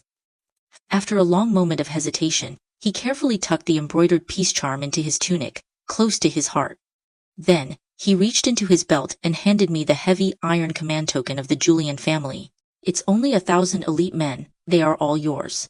He suddenly pulled me into a fierce embrace. Autumn Ming, wait for me to return. If anyone dares to try and kill you, tell them to come find me. I will pay any ransom to get you back. My arms hung limply at my sides for a moment, but eventually, my fingers twitched, and I gently wrapped my arms around him in return. You will make it back safely. When I returned to the estate, Hazel's courtyard was unusually bustling. I heard the servants whispering that Silas had actually gone to visit her. I had planned to go straight to my room to rest, but a sudden terrifying realization stopped me in my tracks. I stormed straight toward Hazel's courtyard, forcefully pushing past the swarm of maidservants. I burst into the room just in time to see Silas sitting by the bed, slowly bringing a bowl of dark, steaming medicine to Hazel's lips. I rushed forward and violently slapped the bowl out of his hand. It shattered spectacularly against the floor. Silas's expression instantly darkened. Hazel leaned heavily against the bed frame. She stared at the broken porcelain and spilled medicine on the floor, her eyes shifting from shock to a hollow, terrifying emptiness. Silas slowly stood up. He ordered the maids to clean up the mess, shot me one last unreadable look, and left the room without a single word. Hazel slumped back against the pillows. Hazel, you have to write to the Duke immediately, and tell him what is happening here, I pleaded. Get out. She yanked the thick quilt over her head and turned her back to me. You can never wake a person who is pretending to be asleep. You certainly can't wake a woman pretending to be asleep, and it is absolutely impossible to wake a pregnant woman pretending to be asleep. She was beautiful, fragile, and carrying a new life. She seemed to believe that simply wrapping herself tightly in a blanket was enough to protect her from the brutal incoming storm. As autumn officially set in, a chilling, dangerous tension gripped the capital. The court quickly discovered that Julian had secretly fled the city. I didn't have the time or energy to constantly babysit Hazel. Instead, I carefully selected a few of the deadliest martial artists from the 1,000 men Julian had left me and secretly planted them throughout the Prime Minister's estate. I was terrified something was going to happen to her. The very first time I met Hazel last year, I saw the estate engulfed in a raging inferno. I saw her heavily pregnant, finishing a desperate final letter before drawing her last breath right in front of me. That letter was addressed to the Duke of Shang. I strongly suspected it was a desperate plea for help. Ever since the king's birthday banquet, he hadn't shown his face to the public. Although Crown Prince Edward hadn't managed to get his hands on the elite imperial guards yet, his relationship with Lord Henry had miraculously thawed. His position as the future king seemed absolutely rock solid. The only remaining threats to his throne were the Julian family's army in the northern borders and the Yang family's forces in the southwest. Silas had secretly pledged his allegiance to the crown prince. Because Silas had decided he didn't want Hazel's royal-blooded child, he absolutely couldn't allow the ambitious Duke of Shang to march on the capital. Yet, for some incomprehensible reason, Hazel continuously delayed sending word to her father. The Duke of Shang was still completely ignorant of his son-in-law's deadly betrayal. One day, Hazel actually came to my courtyard of her own accord. She asked if she could borrow the rare jade lock that Consort Catherine had given me. That was her Grace's final gift to me. I believe Lord Silas took it for safekeeping, I replied smoothly. Hazel didn't press the matter. She sat quietly for a while. Right before she left, she noticed the blood-red parrot perched by the window. I didn't know you kept such exotic creatures, she noted casually. I had almost forgotten. She was originally from the southwest, where such birds were slightly more common. Later that night, I brought up the jade lock to Silas. Did you let her borrow it? He asked. Not yet. Fortunately, I don't even have it here. I sent it to a master jeweler a few days ago for polishing and maintenance. Silas then casually mentioned an utterly insane, incredibly ambitious scheme the Duke of Shang had once proposed. The Duke had suggested fabricating a completely new identity for Hazel, claiming she was actually the little princess who had supposedly died at birth 15 years ago. How could that possibly work? I asked, genuinely baffled. The little princess died the moment she was born. It's not like she was lost or kidnapped. Silas rubbed his temples and let out a weary sigh. There were certain oddities surrounding the event, oddities that could easily be twisted to fit a grand narrative. 15 years ago, when the little princess was born, she had absolutely no heartbeat and drew no breath. Yet, her tiny body remained completely warm, never turning cold like a corpse. The desperate king had dragged every single royal physician to the palace overnight, but none of them could do a thing. Consort Catherine, who was at the height of the king's favor back then, violently refused to accept that her daughter was dead. She held the motionless infant for 3 straight days and nights, but the baby never opened her eyes and never made a single sound. By the 4th day, the king firmly ordered a royal burial. Catherine broke down and begged on her knees for a water burial instead. The tiny infant was placed in a beautifully carved phoenix-tail sandalwood basin. The bottom of the basin had tiny holes deliberately drilled into it. They watched it float out onto the vast, fast-flowing river, slowly filling with water until it sank beneath the surface. A royal water burial is a highly guarded palace secret, but there were a few people present that day. The king, the late queen, Lord Henry, the Duke of Shang, my cousin Catherine, and myself. We all saw it with our own eyes. Silas narrowed his eyes slightly, as if lost in the dark memory. It only took half a day for the little princess to sink completely.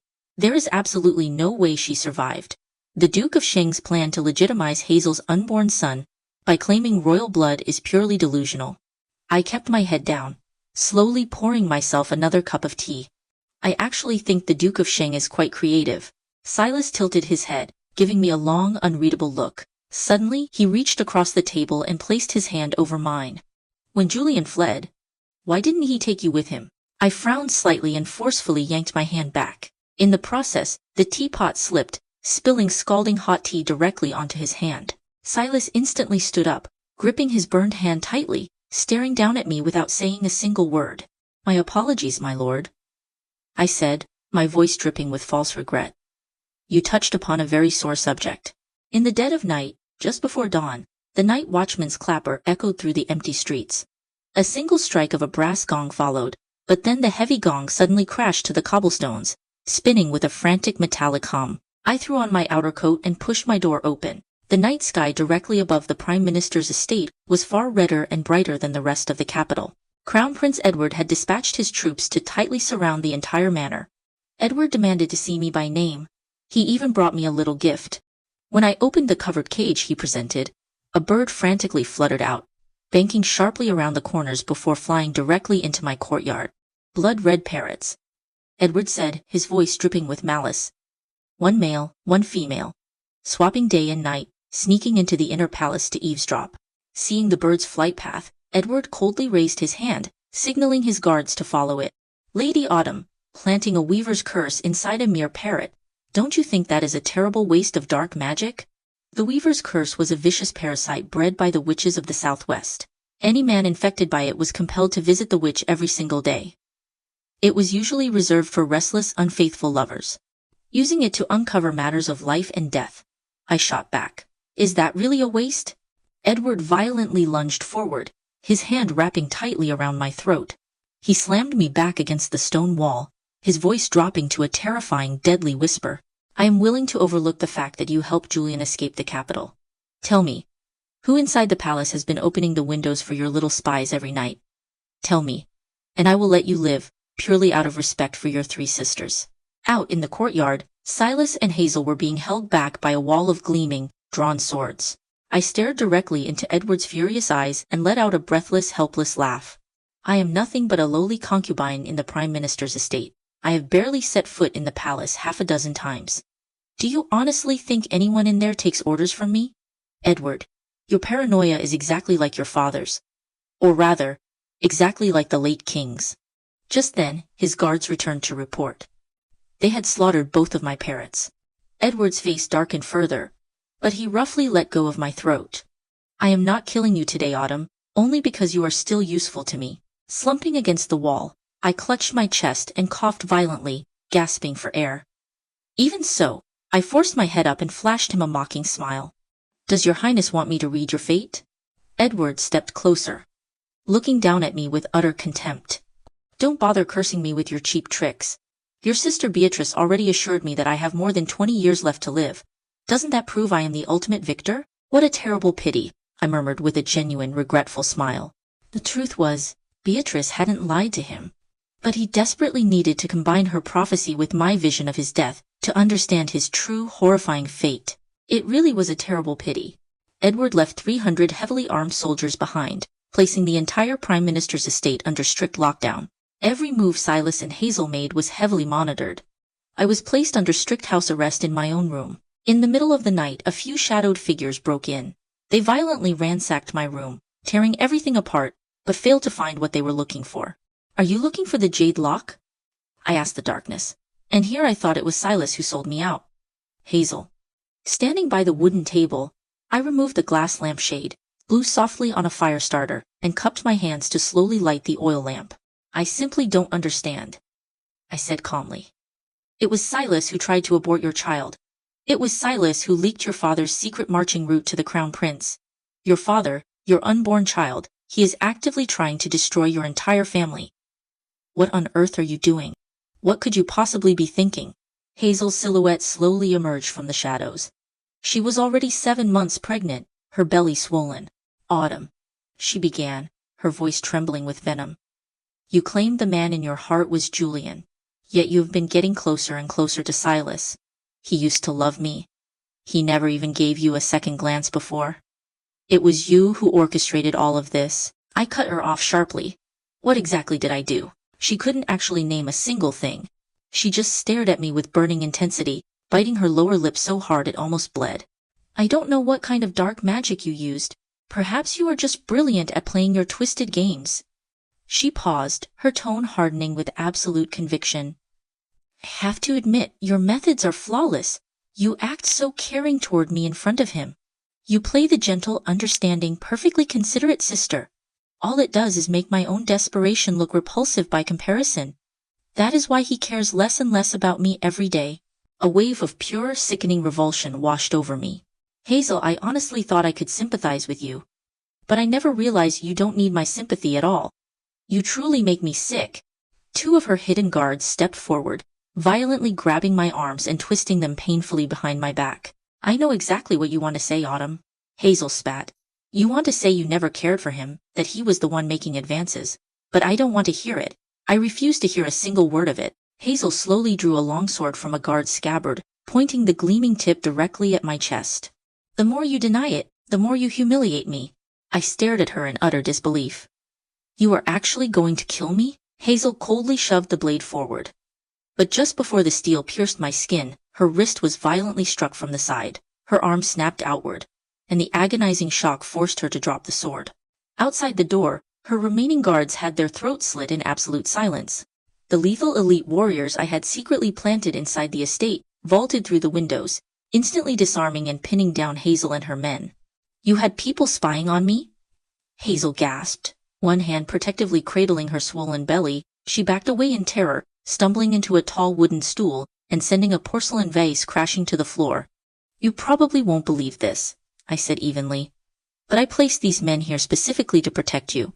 I slowly bent down and picked up the drop sword. "So all the kindness I showed you meant absolutely nothing, because the only thing you care about in this world is that man.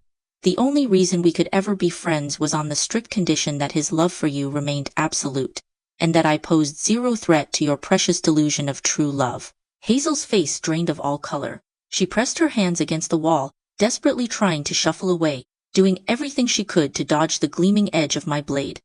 "Drop the act, Autumn!" she shrieked, her voice turning shrill as she stubbornly raised her chin. "If you truly cared about me, you would have stayed as far away from Silas as possible. No wonder your own sisters despise you. No wonder Julian abandoned you and ran away." The candle flame flickered violently as an arc of silver light flashed through the room. "The one thing I absolutely cannot stand," I said, my voice dead and cold, "is hearing other people insult my sisters." Terrified by the swinging blade, Hazel threw herself to the floor, cowering in the corner. She squeezed her eyes shut, her entire body shaking uncontrollably. "If you kill me, Silas will never let you get away with it," she sobbed. "What kind of mind-altering poison has Silas fed you?" I demanded. She clutched her stomach, beads of cold sweat forming on her forehead. She gasped softly between her words, her eyes brimming with desperate tears. "What do you know? Silas and I are a family. Even if my father and I both die, everything I have belongs to him.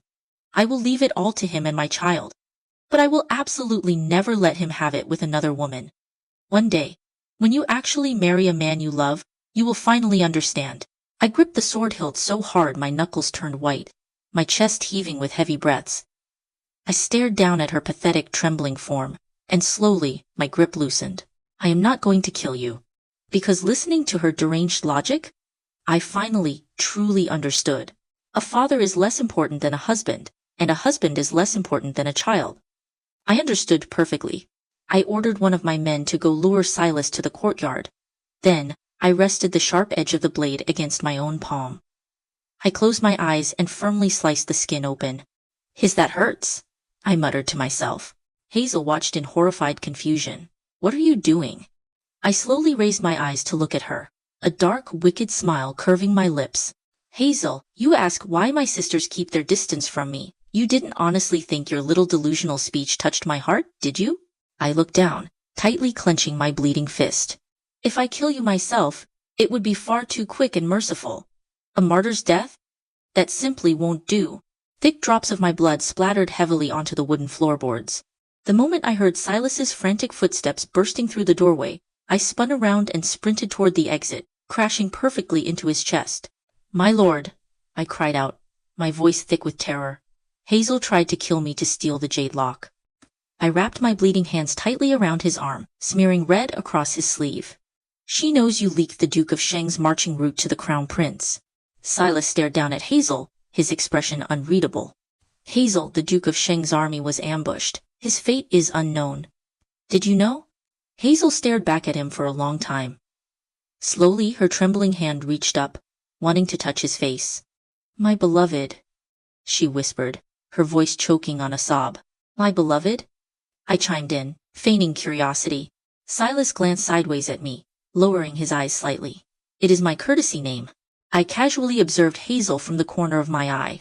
She slowly closed her eyes, leaning her head back against the stone wall. She let out a long, shuddering breath.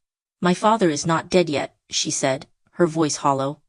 "You do whatever you want." I lightly tugged on Silas's sleeve. "My lord, if the Duke of Sheng finds out what we did to his daughter tonight, neither of us will have a grave to be buried in." Silas frowned. He took a half step back, his sharp eyes scanning the lethal warriors filling the room. "Whose men are these?" "They are compensation from that despicable Julian for abandoning me," I said, my voice thick with fake sorrow as I looked up at him. "My lord, why don't we just leave Hazel here and escape the capital together?" The warriors around the room exchanged bewildered glances. Hearing this, Silas lowered his eyes. With absolute lack of emotion, he gently pushed my hand away. He picked up an oil lamp from the table, walked into the inner chamber, and calmly smashed it against the heavy silk bed curtains. Flames instantly roared to life, quickly spreading across the room. Even I was stunned. Let the Duke of Shang pin this blood debt on the Crown Prince, Silas stated coldly. He grabbed my wrist and turned to leave. Hazel fought through the agonizing pain, digging her fingernails so hard into the cracks of the wall that they bled. She desperately tried to stand up. Over and over again, her legs failed her. Silas, are you insane? This is your child. This is your child. She completely broke down, her voice a raw, ugly mix of screaming and sobbing. You forgot everything. You only saw me once, and the very next day you came to my family to beg for my hand. I stopped and looked back at her pathetic figure. My lord, I murmured. It is still Hazel. Must you let her die in such agonizing pain? I reversed my grip on the sword and offered the hilt to him. Silas stopped in his tracks. He took a deep breath. You make a fair point. He took the sword, turning back with a cold resolve to give Hazel a quick death. Don't be afraid, Hazel. Hazel bit her lip so hard it bled, glaring at him with pure, unadulterated hatred. Silas, I will be waiting for you in hell. I stood silently behind him, casually wrapping a loose strip of cloth around my bleeding palm. Then, I bent down and picked up the second sword from the floor. Finally, the moment had arrived. The next second, Silas lunged to strike. But his blade froze mid-air. He looked down in absolute shock. The tip of my sword was protruding from his chest. The strike so fast the steel hadn't even had time to catch the blood. I violently yanked the blade out. Silas collapsed backward, landing heavily at my feet. His eyes were wide open, staring blankly up at me in disbelief. It was you, he choked out, his neck arching backward as he violently vomited a mouthful of dark blood. You played me, and I gave you. I crouched down, meeting his dying gaze. Save your breath, my lord. I have been tolerating you for a very, very long time. Remembering what happened with Chloe's unusual heart, I decided not to take any chances. With a swift flick of my wrist, I slit his throat. I stayed in a half-crouch and looked over at Hazel, casually raising an eyebrow. No need to wait for him in hell. I am sending him right to you. Now, you have two choices.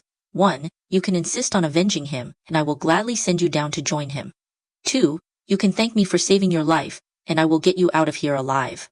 Hazel sat slumped against the wall, her hands pressed against the floor, staring at me with wide, terrified eyes. Tears pooled rapidly, spilling over her lashes. She slowly closed her eyes. 2 thick tracks of tears slid down her pale cheeks. Autumn, I am so sorry, she gasped. I can't hold on anymore.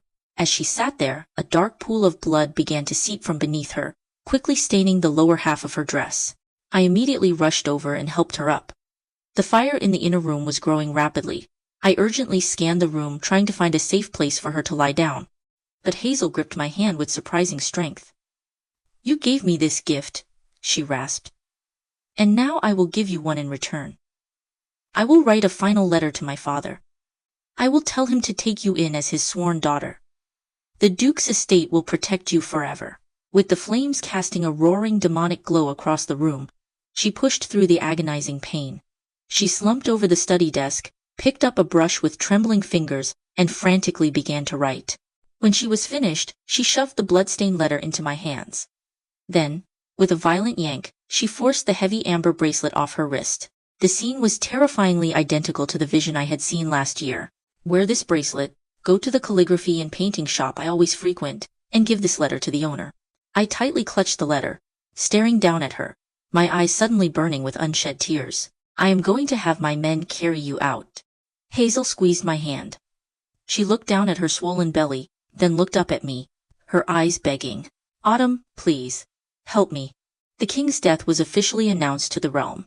Lord Henry, leading the members of the royal clan, entered the palace to prepare the late king for his burial rites. But they were immediately intercepted by Crown Prince Edward, commanding the heavily armed imperial guards, and were ruthlessly imprisoned inside the Jianshi Hall. Overnight, the frantic thunder of horse hooves echoed endlessly through the capital streets. The estates of every high-ranking official and powerful minister were completely surrounded by the imperial guard. While all this chaos was unfolding, I was hiding out in an abandoned courtyard I had purchased behind the White Cloud Temple in the city's outskirts. For 3 straight days, I quietly handed out hot porridge to the local beggars. On the day I escaped the Prime Minister's estate, Silas and Hazel perished in the flames. Edward arrived a step too late. Enraged, he ordered his men to burn the rest of the estate to the ground. Publicly, he declared that I had murdered Lord Silas and his wife, set the fire to destroy the evidence, and fled the capital. Fortunately, thanks to Hazel's final letter, I had successfully established a secret line of communication with the Duke of Shang. The Duke, Yang Shao, publicly declared to the world that he was adopting Autumn Ming as his sworn daughter. I knew exactly what was happening. With Silas dead, Edward was like a bird startled by the twang of a bowstring, desperate and terrified, rushing to secure his immediate ascension to the throne. But moving the elite Imperial Guard required the military command seal. And wasn't that seal supposed to be in Lord Henry's hands? When did Edward steal it back? Only one person came to mind. A person who gave me a massive headache. My men strongly advised me to seek out Julian immediately. My lady, while the Crown Prince is distracted with the inner palace, we can easily break out of the capital, return to the northern borders, and reunite with the general. I glanced sideways, giving the man a long, silent look. That night, I gathered every single one of my men in the courtyard. I set up several long tables and covered them with blank scrolls of parchment. All of you have braved life and death with me. You are my saviors. I began, my voice clear and steady in the quiet night. But I am not going to the northern borders. The capital is a deadly trap right now, and survival is far from guaranteed. If any of you wish to return to General Julian, you may leave right now. I will write him a letter myself, ensuring you will face no punishment. The men exchanged uncertain, shifting glances. I gave them the time it took for a stick of incense to burn. When the ash fell, nearly a third of the men had quietly packed their things and left. The moonlight was like cold water. I slowly began grinding ink against a stone slab, my voice calm and unhurried. As for those of you who remain, Silas is dead. If the Julian family takes the throne, I will be a royal consort. If the Yang family takes the throne, I am a royal princess. Even if the Crown Prince or Lord Henry takes the throne, I am the sister to their wives. I slowly raised my head, looking every single man dead in the eye. To anyone who wishes to follow me, Autumn Ming. To anyone who is willing to stop calling me my lady and start calling me master. To anyone who wants to carve out a name, a title, and real power in this chaotic, bloody world. Step forward. Write down your name, your hometown, and the names of your parents, wives, and children on this paper. I swear to you, as long as I draw breath, those who live will be richly rewarded for their merits, and those who die will have their families cared for forever. A heavy silence hung in the air. Then, the first man stepped forward, picked up a brush, and wrote his name.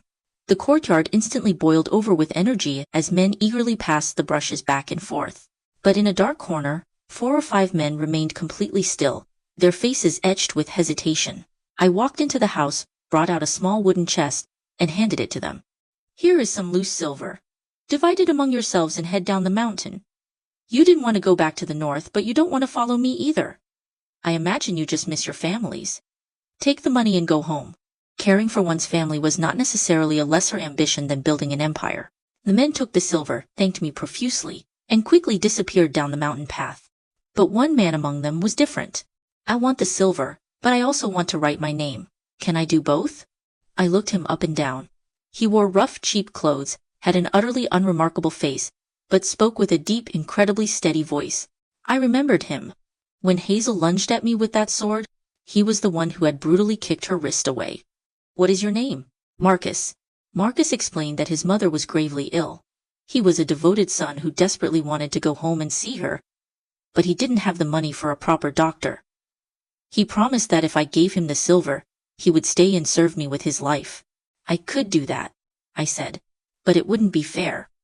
I pointed toward the long line of men eagerly signing the scrolls. If I give you the silver just for asking, they will resent me. What then? Marcus nodded, acknowledging the logic. Without another word, he turned to head down the mountain. Wait, I called out. Unless you do a specific job for me. Do it perfectly, and the silver is your rightful reward. 3 days later, Marcus rolled a large cart piled high with dry hay to the gates of my courtyard. I walked over and forcefully swept the hay aside. Eleanor was huddled deep inside the pile. She was dressed in coarse peasant rags, her hair a disheveled mess, her eyes red and swollen. Autumn, it really is you, she choked out. I reached out and plucked 2 dry stalks of hay from her tangled hair. Lady Eleanor. Yes, it's me, and I know exactly what you did. You stole the Imperial Guard command seal and handed it straight to the Crown Prince. Back in the Prime Minister's estate, when Edward had sneered that he wasn't killing me out of respect for my sisters, I instantly knew Eleanor had done something incredibly foolish. I just never imagined it was this foolish. He offered to trade Beatrice for it. Eleanor sobbed. I had no choice. Eleanor scrambled down from the cart and frantically pulled away the rest of the hay. Beatrice was sitting there, her arms wrapped tightly around her knees. Her face was completely devoid of emotion, her eyes vacant and unfocused. At the king's birthday banquet, I told you I hadn't seen her in months. Eleanor cried, her heart breaking. Not long after, Edward finally let me see her, and she was already like this. I stepped forward and checked Beatrice's pulse. Physically, she was perfectly fine, but she was suffering from severe aphasia. It must have started back in the spring during the chaos at the Ministry of Personnel. Edward had dragged her around, forcing her to read the fates of hundreds of newly appointed officials. Using the gift of divination too frequently, especially on so many people in such a short time, inevitably triggered a violent backlash on the seer's own mind. Give her time to rest. She will recover, I said softly. I know, Eleanor wept, but Edward cut off all her food and water. He demanded the command seal in exchange for her life. I had no other choice but to betray Lord Henry. Eleanor gently helped Beatrice down and guided her into the courtyard. That night, I received an urgent, encrypted letter from the Duke of Sheng. I will reach the capital in 10 days. I sat in the quiet courtyard, gently rocking a small wooden cradle, softly teasing the infant inside with my finger. Well, little one, your grandfather is coming to pick you up. Are you happy? Eleanor walked out of the house. She announced she was going back into the royal palace. She was going to save Lord Henry.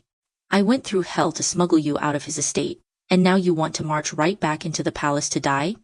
I demanded. The entire realm is marching its armies toward the capital right now. If you want to help him, you should ride to his territory in Yanling and rally his private army. You are his lawful wife. They will follow your command. Eleanor hesitated. But right before he entered the palace, Henry explicitly told me not to make any reckless moves. I let out a cold, mocking scoff. He said that because he didn't know you had already stolen his damn command seal. Eleanor choked on her words, shooting me a furious glare. You literally murdered Silas and his pregnant wife, and you think you have the right to lecture me? Then, her eyes finally fell on the cradle beside me. She jumped back in shock. Is this yours? I have a nephew? I stared at her in complete, exhausted silence. Eleanor's entire focus shifted instantly to the baby. She gently scooped him up, her eyes melting with maternal affection. He looks a lot like Silas. He doesn't really look like you. She cooed softly. I was speechless. Eleanor rocked the baby, deep in thought. I will go to Yanling. If Henry truly is in danger, I can march an army back to rescue him. I stood up immediately. I will have my men escort you. She looked at me, genuinely stunned. Autumn, I never imagined that becoming a mother would make you so much warmer and softer. I paused, my eyes narrowing slightly as I looked from her to the baby in her arms. After dealing with Hazel, I had learned a very valuable lesson about women like them. Most of the time, they operated on their own twisted, unshakable logic. You couldn't reason with them, and you certainly couldn't argue with them. Sister, I need to ask you a massive favor. I gently took the baby from her arms, lowering my voice to a conspiratorial whisper. Actually, this is Julian's child. I never meant to kill Silas, but when he found out about the baby, he tried to kill him. During the struggle, he accidentally fell on my sword. In the chaos, he knocked over an oil lamp and set the room on fire. That is how Hazel died. Eleanor gasped, her eyes wide with shock. Holding the baby tight against my chest, I dropped to my knees. Sister, I am begging you. Please, take my son to Yanling and raise him in secret. Once the kingdom is finally at peace, I will come back for him. Eleanor immediately set off for Yanling. I did a final head count. I had just over 500 elite warriors left. Aside from Marcus, I assigned every single one of them to protect Eleanor and the baby. What about you? She asked, standing by the carriage door. I gently stroked the baby's soft cheek with the back of my hand. Sister, do not worry about me. You absolutely must protect him. If he dies, I won't survive it.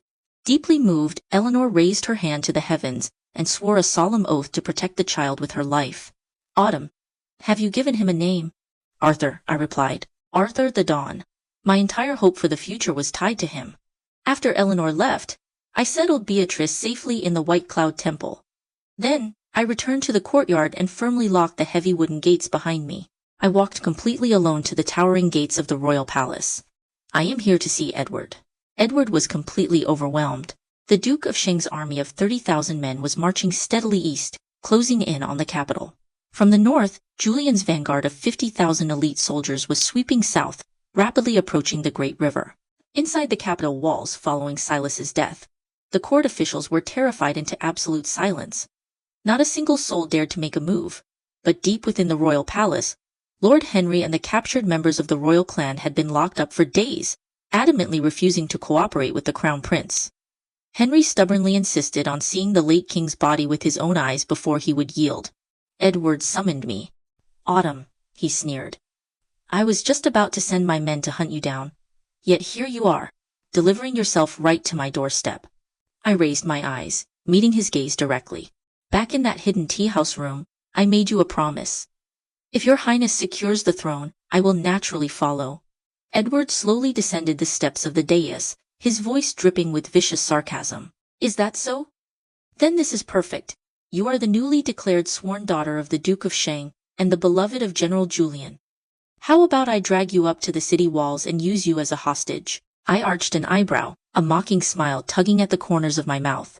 Your highness, in the entire history of this realm, when has a hostage on a city wall ever actually worked? Forget being a sworn daughter or a beloved sweetheart.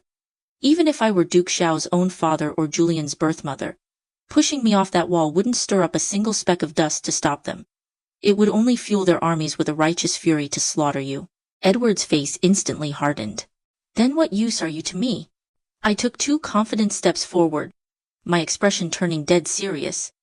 I can persuade Lord Henry to support your ascension. You would help me? He asked, his eyes narrowing with deep suspicion. I offered a light, innocent laugh.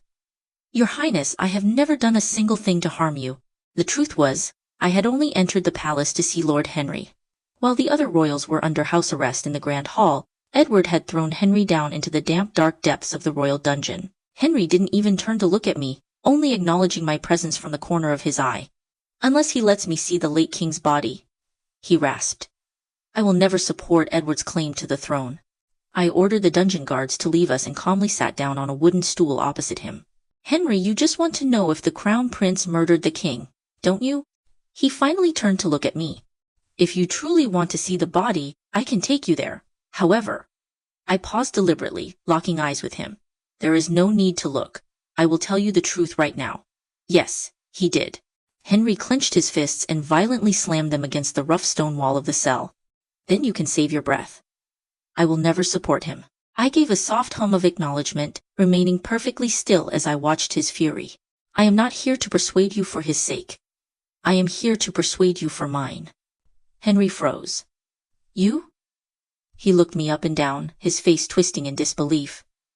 On what grounds could you possibly claim anything? I ignored his incredulous stare and continued speaking at my own steady pace. Henry, if you keep this stubborn stalemate going with Edward, this kingdom is going to fall to either the Yang family or the Julian family. If you refuse to choose Edward, then choose me. I already have the full backing of the Duke of Sheng's massive army. Before I could even finish my sentence, Henry's face flushed red with absolute fury. He cut me off with a harsh bark. Enough. You are dreaming the delusions of a madwoman. Even if Edward falls, there are plenty of legitimate male heirs within the royal clan. The royal bloodline is not dead yet. As for the Duke of Sheng, a so-called sworn daughter holds absolutely no real weight. Go back to your hiding hole, Autumn. I knew exactly that this would be his reaction. I was never particularly good at positively inspiring people. Then let's talk about what happens if you don't choose me. I countered smoothly. You are refusing him because you want to force Edward to name a new royal heir right now, before he even takes the throne. Only then will you grant him your support. So, you are stalling. Waiting until Edward is backed so far into a corner that he has no choice but to crawl down here and beg you. Henry's face remained stoic, silently confirming my deduction. I looked up at him, letting out a heavy, disappointed sigh as I shook my head. Well, you are going to be waiting forever. The moment I walk out of this dungeon, Edward is going to receive a terrifying report. Your private army in Yanling has mobilized. Your territory, your soldiers, marching under your grand banners, are currently launching a full-scale assault on the capital. Tell me? If you were Edward, would you honestly believe that army was marching all this way, just to ask for a piece of paper naming an heir? His brow furrowed into a deep, troubled scowl. Without my personal handwritten command, my army in Yanling would never march on the capital. I completely ignored his denial, my voice keeping its slow, agonizingly calm rhythm. Being locked down here, you are terribly out of touch with the outside world. The Duke of Shang will be here in a matter of days. Julian will arrive within the month. But your Yanling army, they mobilized far too late. By the time they reach the capital gates, the new king will already be firmly seated on the throne. What a tragic shame. Marching all that way for absolutely nothing, only to be slaughtered for treason. A sudden, horrifying realization hit Henry like a physical blow. It's Eleanor. That foolish woman, time and time again. How in the world did you manipulate her into doing this? I simply told her that marching an army was the only way to save your life, I said, offering him a bright, genuine smile. And I wasn't lying. It really is the only thing that can save you now. Henry was struck entirely speechless for a long, agonizing moment. When he finally found his voice, he glared at me with sheer ice. Even if I were crazy enough to listen to you, who else would ever agree to this? You do not possess a drop of royal blood, and you are a woman. You want to be king? Who says I don't possess royal blood? I reached into my robes and pulled out the exquisite jade lock that Consort Catherine had given me. Take a good look, Henry. Don't I look exactly like a tragically lost royal princess who miraculously survived? Henry's eyes narrowed dangerously. He lunged forward to grab the jade lock, but I swiftly pulled it out of his reach. Ironically enough, this brilliant idea actually came from the Duke of Shang himself. See? A perfect, undeniable royal identity. I slowly rubbed the smooth surface of the jade lock with my thumb. Henry, think about it. Everyone who was present at the little princess's secret water burial 15 years ago, the late king, the late queen, Consort Catherine and Silas, are all dead. The only living witnesses left in this world are you and the Duke of Shang. I raised my eyes, fixing him with a piercing stare. Look at me, Henry. I am a widow with no husband and no children to inherit my power. I only want the throne for my own lifetime. You only want to ensure the ultimate power doesn't permanently leave the royal clan. So, let's make a deal. If I take the throne, I will write you a binding royal decree. You will have the absolute authority to select a worthy male heir from the royal family. When I die, the throne will be peacefully returned to your bloodline. Henry stared at me, a flicker of genuine temptation finally cracking his stoic facade. His tone turned deadly serious. Autumn Ming, even if I agreed to this madness, do you honestly think the Duke of Shang will just hand you the ultimate power? Do you think Edward will believe a single word of this fabricated fairy tale? If even one of them refuses to play along, everything you have said to me today is nothing but a suicidal joke. I carefully tucked the jade lock safely back inside my robes and offered him a final soft smile. Henry, I have told you more than enough. The day the crown prince attempts to ascend the throne will be bathed in blood.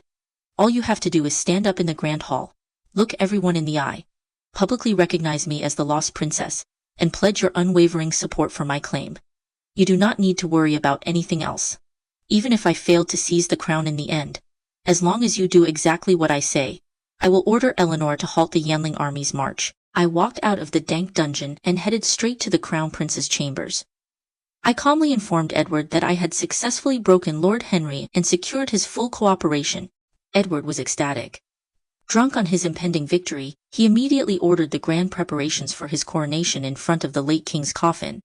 He was absolutely desperate to solidify his rule before the Duke of Shang's army could breach the city. As I stepped out of the grand hall, I ran into Chloe. Sister Autumn, she chimed. It has been far too long. Chloe was standing under the beautifully carved wooden corridor. She was draped in a luxurious dark purple crane feather cloak, lazily twirling a round silk fan in her hands. Perched in her hair was a gaudy, massive gold-threaded phoenix hairpin, its delicate metal feathers trembling with her every movement. Having lived deep within the royal palace for an entire year, she had been pampered to perfection. Her skin was as pale and flawless as snow, her beauty breathtaking, and her figure had visibly filled out with soft luxury. However, it was only the 10th month. The fact that she was wearing such an incredibly heavy warm cloak meant that she was growing more and more terrified of the cold. My gaze slowly drifted upward, locking onto the elaborate golden phoenix in her hair. That belonged to the late queen. She boasted, tilting her chin up haughtily. Tell me, sister, does it look good on me? "It suits you perfectly," I replied, my voice smooth as silk. I stared at the sharp, heavy golden hairpin for a second longer. It looked incredibly practical. Perfect for a firm, deadly grip. The day set for Edward's ascension before the late king's coffin was bleak and suffocatingly grey. Lord Henry and the captured royal clan members were marched into the grand hall. The remaining court officials stood in trembling rows outside. Edward knelt before the massive imperial coffin, performing the formal 3 kneelings and 9 kowtows. According to the royal protocol, the next step was for the senior minister to read the late king's final decree aloud. However, since only Edward and Chloe were present when the king actually breathed his last, the legitimacy of this final decree was highly questionable. Just as the minister's voice echoed through the hall, reading the words that officially named Crown Prince Edward as the successor, Lord Henry frowned deeply. He hesitated, preparing to step forward and object. But someone beat him to it. Dressed entirely in stark white mourning clothes, Chloe suddenly burst out from behind the grand altar. She threw half her body over the late king's coffin, weeping with absolute heart-shattering devastation. The minister's reading abruptly stopped. The entire hall stared in utter shock. Even Edward froze in place. After a long, stunned moment, a few maidservants rushed forward to pull her back. Chloe gasped for air, weeping so hard she could barely stand straight. She violently shoved the maids away and pointed a trembling, accusatory finger directly at Edward's face. "You still dare to try and take the throne? You monster! It was you! You poisoned the king! You murdered your own father!" One hand gripping the edge of the coffin for support, she pointed her other hand furiously at Edward, and violently dropped to her knees. "Lord Henry, royal princes," she shrieked, her voice echoing off the high ceilings. "Are you truly going to let the very beast who poisoned the late king, this unfilial, traitorous wretch, ascend to the highest throne?" A terrifying silence descended upon the hall. No one dared to breathe. Edward stumbled backward as if struck physically. His face flushed a dark, furious crimson. He took 2 menacing steps forward, his fists clenched tight. Have you gone completely insane? What poison? I never did such a thing." Chloe slumped back against the base of the coffin, sitting on the cold floor.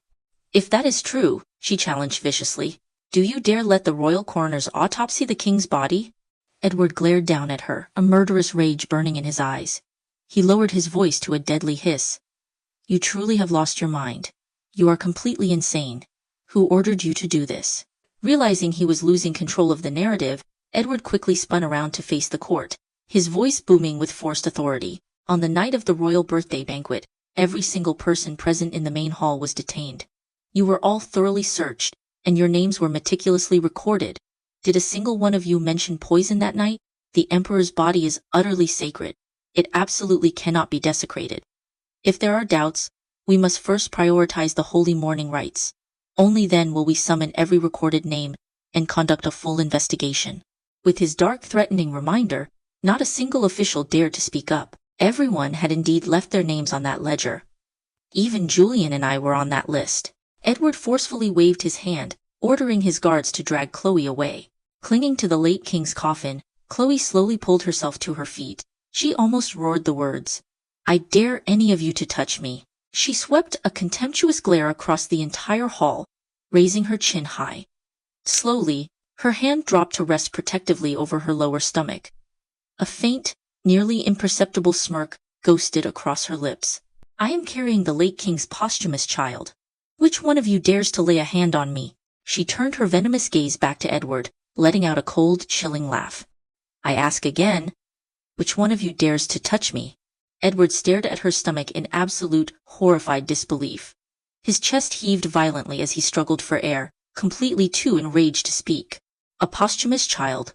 The words my blood-red parrot had shrieked in the dead of night. Posthumous child. Her ultimate trump card had finally been played. Chloe stepped firmly in front of the altar, raising her voice to address the paralyzed court. "My lords, the heinous crimes committed by Edward absolutely disqualify him from the throne. According to the late king's true final wish, the crown must pass to the child in my womb. Lord Henry shall act as regent, and I shall temporarily rule in my child's stead, until the new emperor comes of age, and power can be returned." Low, anxious murmurs instantly broke out across the hall. "The late king hasn't sired a child in the inner palace in over 10 years. How can we possibly believe this so-called posthumous child is his?" Both sides are making claims without a shred of solid proof, and desecrating a king's body with an autopsy is an unprecedented, humiliating disgrace. A few desperate officials even turned to look at Lord Henry, begging for his guidance on the impossible situation. From the corner of his eye, Lord Henry shot a quick glance at me in the shadows.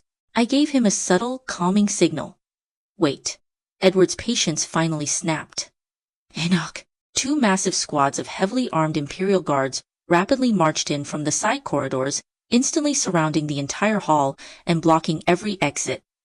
A swarm of them surged straight toward the altar. The terrifying synchronized shing of drawn swords filled the air. Only then did genuine panic flash across Chloe's face.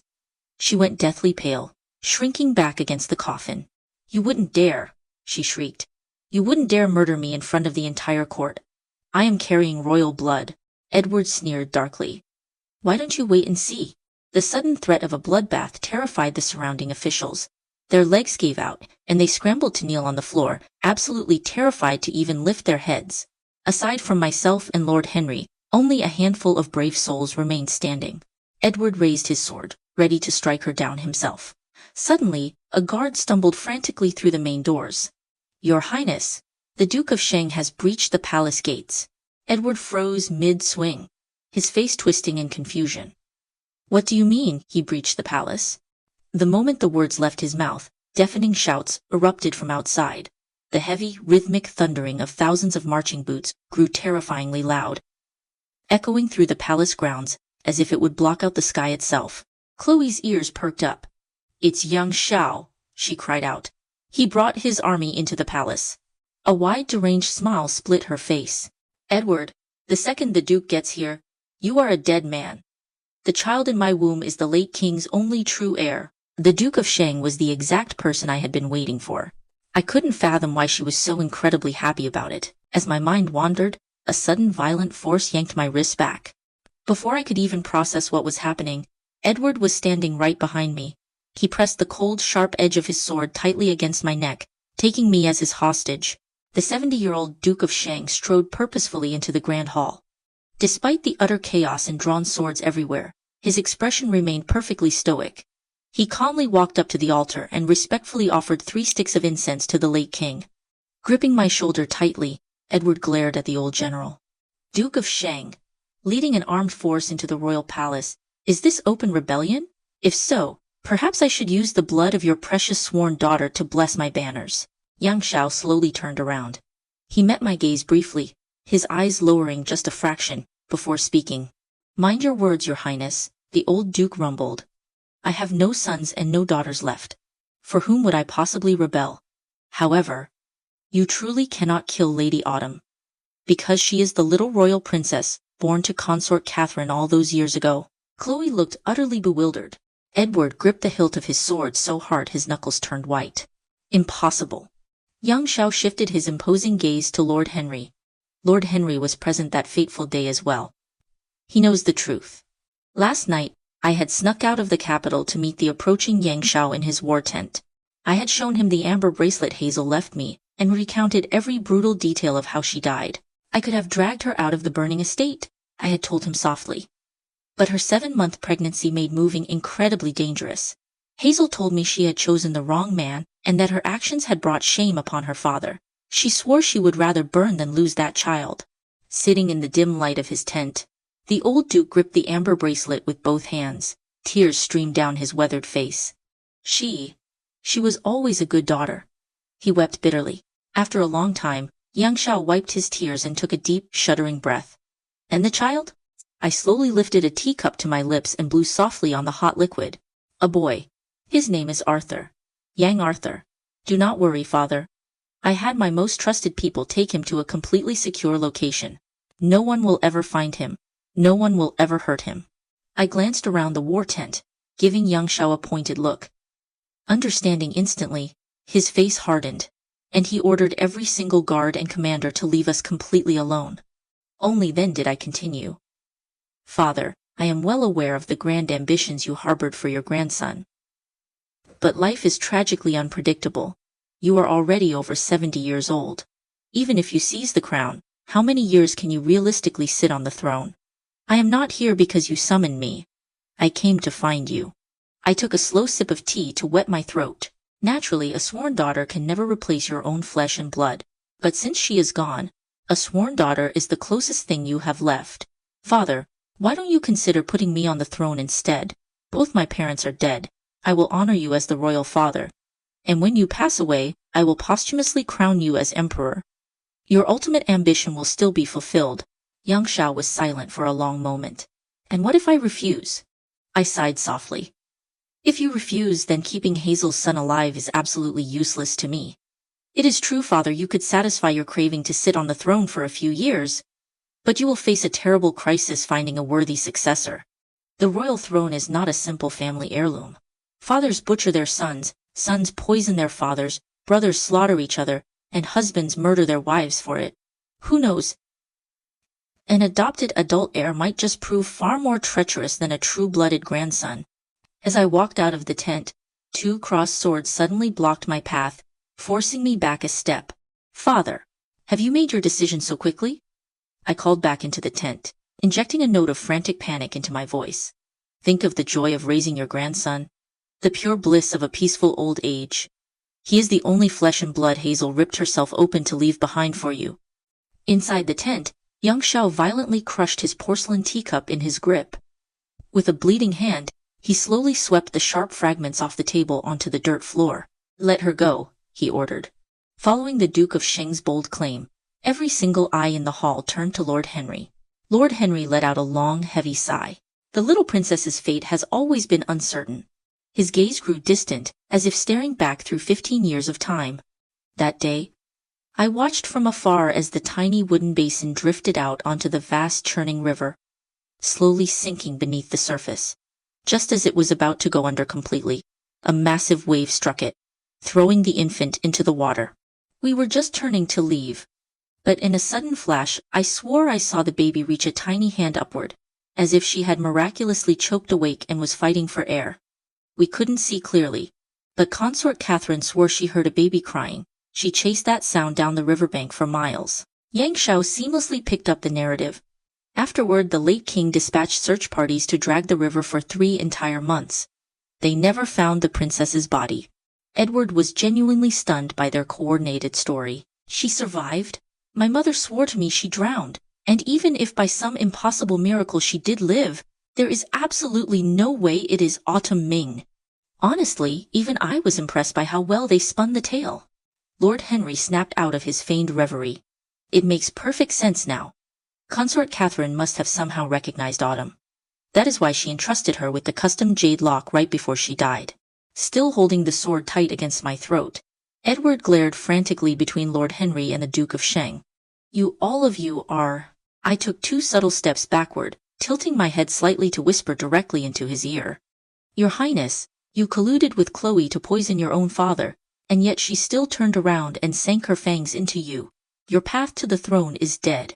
If you kill me now, the Duke's army will slaughter you where you stand, and she will walk away the ultimate victor.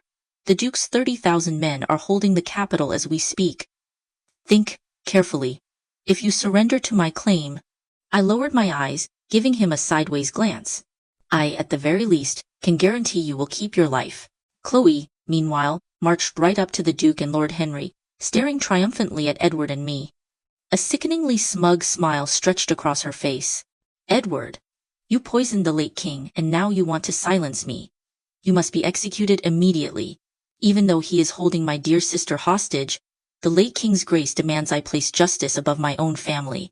I will never let him go. Edward gnashed his teeth in pure, unadulterated fury. With a violent shove, he pushed me forward and threw his heavy sword to the floor with a clatter. Unarmed, he stepped out to face the court. I never laid a hand on my royal father. I demand a full, thorough investigation. But it absolutely cannot be led by her. He pointed a furious, trembling finger at Chloe. She has absolutely no rank and no standing. Who knows whose bastard she is actually carrying? A sudden, malicious thought seemed to strike him. He looked at the gathered officials and let out a cold, vicious laugh. Do not forget she was legally married to another man before entering the palace. For all we know, that child belongs to General Julian. Chloe's eyes widened in absolute shock. Furious beyond words, she lunged at him, violently grabbing the collar of his mourning robes, her chest heaving. You, you vile bastard, she screamed, biting her lip until it bled as she shoved him with all her might. Why don't you just die? Edward casually straightened his rumpled collar, looking down at her with a chilling sneer of pure disdain. The alliance between Edward and Chloe was completely, irreversibly shattered. One was deeply suspected of patricide and regicide. The other was carrying a child whose royal bloodline was completely compromised. Neither of them had the slightest chance of claiming the throne now. That left only one remaining option. Me. Without a single drop of blood being shed in the hall, Lord Henry and the Duke of Shang successfully propelled me onto the highest throne. Right there on the spot, I issued my first royal decrees. Former Crown Prince Edward was to be strictly confined to the East Palace. Until the exact cause of the late king's death was thoroughly investigated and proven, he would not be executed. As for Chloe, she was ordered to remain in the inner palace to safely carry her pregnancy. Her final fate would be decided after the child was born. The late king was finally sent to the royal mausoleum for proper burial. Once the grand hall was completely empty, I slowly walked up the steps and sat down on the heavy golden dragon throne. Looking down at the smooth jade lock resting in my palm, a wave of profound, exhausted melancholy washed over me. Marcus stepped forward, pulling me from my thoughts. Your Majesty, another letter from the general has arrived. He paused awkwardly. You kept ordering me to send him false intelligence to delay his march. Now he has heard the news of your ascension. Julian had sent a letter violently severing all ties between us. Every single word on the page dripped with immense betrayal and bitter resentment. Hearing now of your ascension to the highest throne, I realize your deceit knew no bounds. You spun your webs between every powerful faction, playing me for an utter fool like a beaten dog. Now that you sit at the pinnacle of the world, I am certain you have long forgotten me. When our armies inevitably clash on the battlefield, know that I will never believe a single word you say again. Basically, he was sarcastically congratulating me for manipulating my way to the crown, furious that he had been so easily played, and promising that the next time we met, it would be with drawn swords. I read the letter over a few times before picking up a brush to write my reply. My husband Marcus let out a sudden violent cough. The second he saw those two words, I shot him a sharp warning glare, and he wisely took a few steps back. I continued writing. My husband, how could you possibly listen to the malicious rumors of others and allow such devastating misunderstanding to tear us apart? Since we parted at the city gates, I have thought of you every morning and every night. I have lost my appetite and cannot sleep. My spirit has withered entirely, not to mention the endless humiliations and cruelties Silas subjected me to. Every single thing I did was out of sheer desperate necessity to survive. Now, I have remained in the capital solely to secure your absolute power and sweep away every obstacle in your path. I pray for your swift return. I picked up a pair of shears, snipped off a long lock of my own hair, carefully bound it with a red silk thread, and slipped it into the envelope. Marcus took the sealed letter, looking highly skeptical. Is this actually going to work? Let's just test the waters. 3 days later, Julian's reply arrived. I tore open the envelope. There was absolutely no letter inside. Instead, a thick lock of our hair, intricately tied together into a traditional lover's knot, tumbled out and landed softly in the palm of my hand. Tying our hair together, our hearts share no doubts. Marcus nodded slowly. It worked. Looking back at the 4 men my father had named in his prophecy, Silas was dead, Edward was locked away, Lord Henry had sworn allegiance to me, and only Julian remained. All 4 of them possessed the destiny to be king. I stood alone atop the towering palace walls, gazing out over the sprawling capital. It felt as though I had been transported back to that very first night, when my father had gathered us 3 sisters in secret. If a seer wishes to rewrite a person's destiny, he had told us, his voice grave, they must forge an incredibly intimate bond with them. You 3 will marry 3 of these men. You will use your gifts to guide their choices, subtly pulling the strings, altering their paths, and shifting the very fate of the realm. Beatrice had frowned. But father, there are 4 men. We are 1 short. Then, my father sighed heavily. We will just have to gamble on the last one. Just as my father had predicted, out of the 4 men, we had married 3. And now, at the bitter end, only 1 remained. That night, after my older sisters had left the room, my father asked me to stay behind. He spoke to me for a very long time. His words still echoed clearly in my mind. Autumn. Eleanor is gentle and passive. Beatrice is obsessive and easily broken. Only you. In the dead of night he had stood under the veranda, staring up at the full moon, the wind catching his wide sleeves. The entire gamble rests entirely on you. Your destiny is ruled by the 7 killings and the owl spirit. As long as you remain close to someone for long enough, you will unconsciously, inevitably, strip away their very destiny and claim it as your own. 7 killings, owl spirit. The ultimate destiny of usurpation. A sharp gust of wind caught the royal banners, snapping them loudly in the air. Julian's army was rapidly closing in on the capital. Following my strict orders, Marcus had already relocated certain key individuals to secure locations.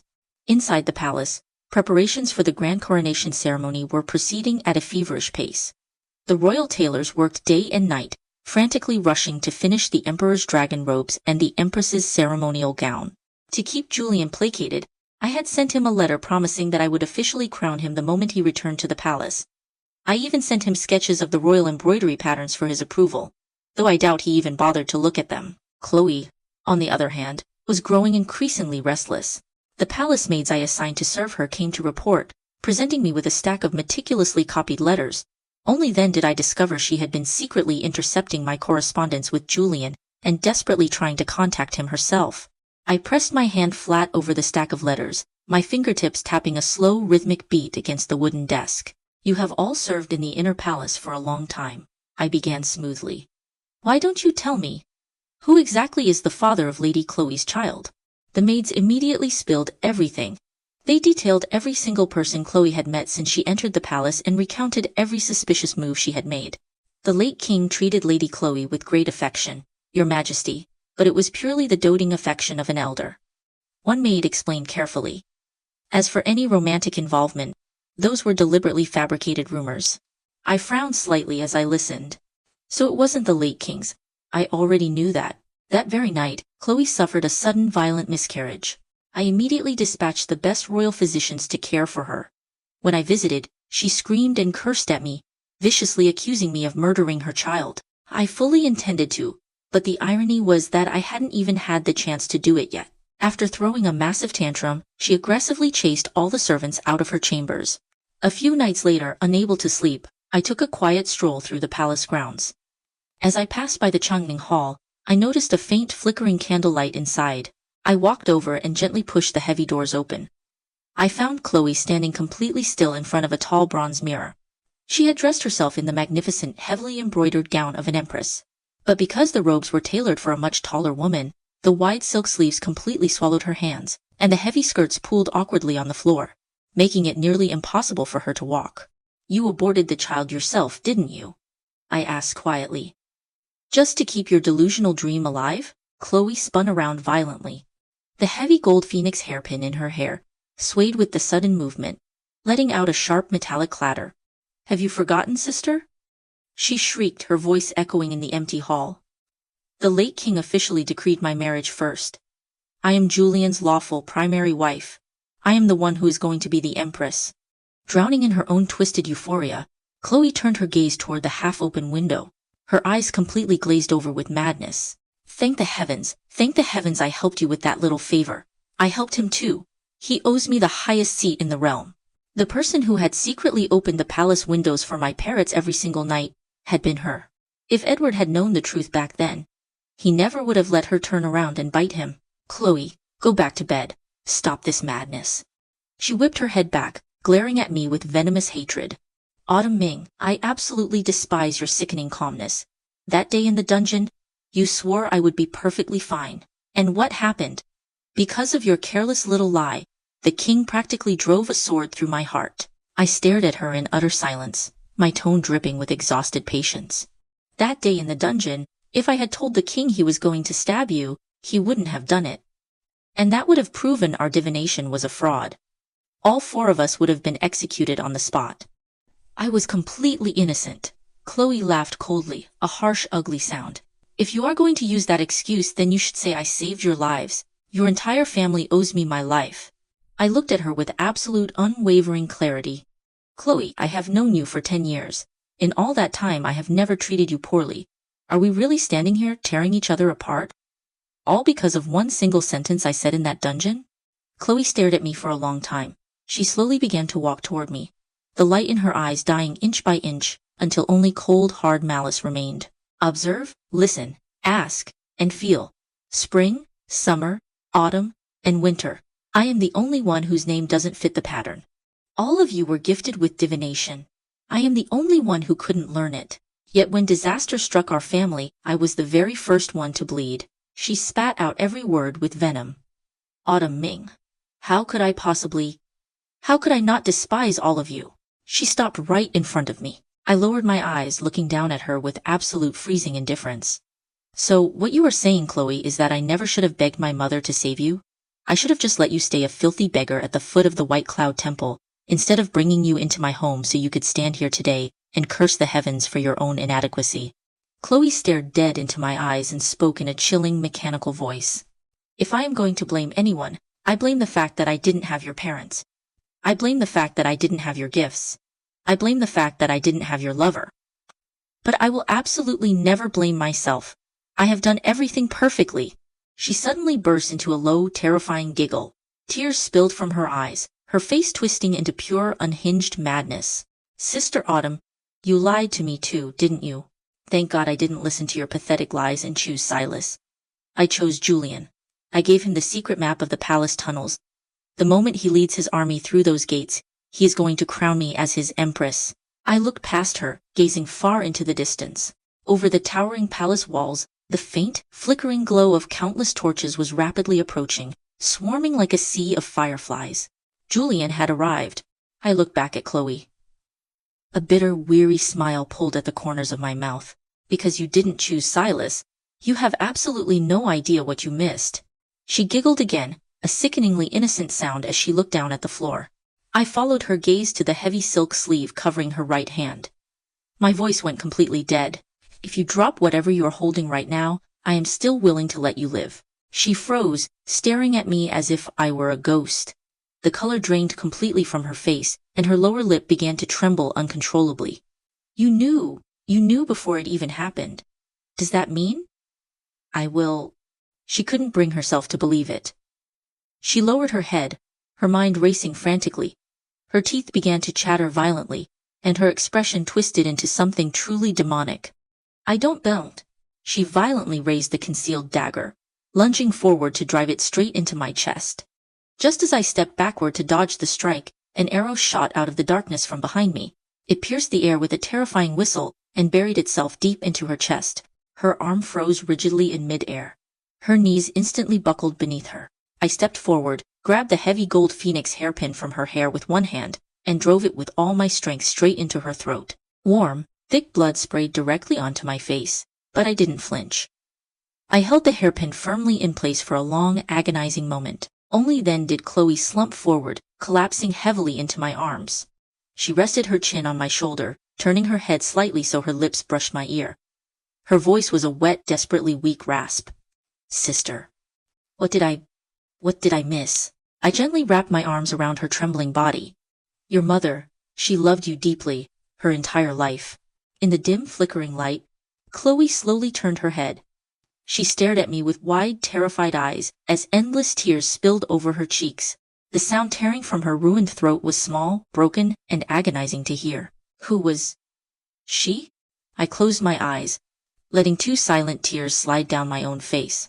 Her body went completely limp, sliding slowly down my shoulder until she collapsed in a heap on the cold stone floor. She stared up at me through tear-blurred eyes, her mouth opening and closing soundlessly. Her lips were still desperately forming the word, who? I reached down and gently closed her eyes. Little sister, not telling you is the greatest kindness I can give. Julian vaulted off his warhorse, sprinting toward me and wrapping me in a crushing embrace. Are you hurt? I stood completely frozen, staring blankly into space. It took a long moment for me to finally snap back to reality. I slowly raised my head, looking into Julian's eyes, and then threw my arms around him, holding him impossibly tight. I was terrified, I really was. I choked out. You came back. You finally came back. Julian held me firmly against his chest, slowly lowering his head to press his cheek against my hair, his large hand gently stroking my back. It's my fault. I never should have left you here alone. I buried my face in his chest, sobbing quietly. Sniffing back my tears, I looked up at him with innocent, tear-filled eyes. How many men did you bring into the palace? He gently wiped the tears from the corners of my eyes with his thumb. 5,000, the crane in. The remaining 45,000 are stationed right outside the capital walls. Now that I am here, absolutely no one will ever dare to hurt you again. I forced a weak, trembling smile. His eyes were incredibly soft, filled with overwhelming tenderness. Autumn, you have suffered so much. If you don't want to smile, you don't have to. Just then, his vanguard general jogged over, asking for their next orders.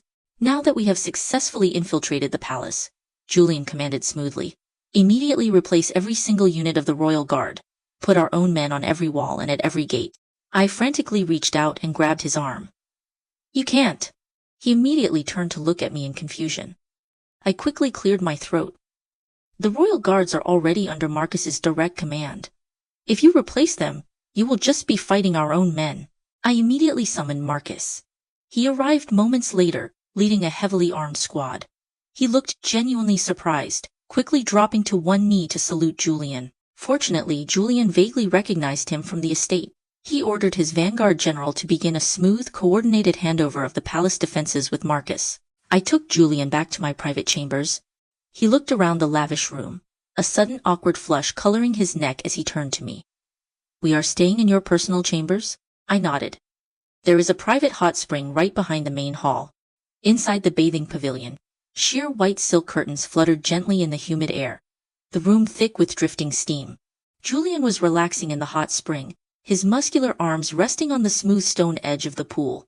His head was tilted back slightly, his eyes closed in peaceful rest. I stood quietly behind the heavy folding screen, staring silently at his broad back. Marcus crept up silently from behind me. Your Majesty, he whispered into my ear. I have 3 plans. The high strategy, we slip a highly potent, untraceable poison into the hot spring, melting his bones without a trace. The middle strategy, I blow a powerful sleep-inducing incense into the room, and then I go in and slit his throat. The low strategy, I just take this heavy bath towel right now, sneak up behind him, and strangle him to death. I turned my head and stared at Marcus in complete silence for a long, agonizing moment. Leave the towel and get out. Marcus's eyes lit up with sudden understanding. He respectfully placed the heavy towel into my hands. Use your core strength, he whispered helpfully, mimicking a brutal strangling motion before slipping away into the shadows. The steam curled lazily through the air. I set a tray of fresh clothes on the edge of the pool and gently placed my hand on Julian's bare shoulder. Julian's eyes snapped open instantly. He caught my wrist in a gentle but iron grip, absolutely refusing to turn around and look at me. I am not that kind of impatient, desperate man, he said, his voice thick and suddenly hoarse. He lowered his voice, trying to be deeply respectful. We can wait until after the grand wedding. My heart gave a faint, unexpected flutter.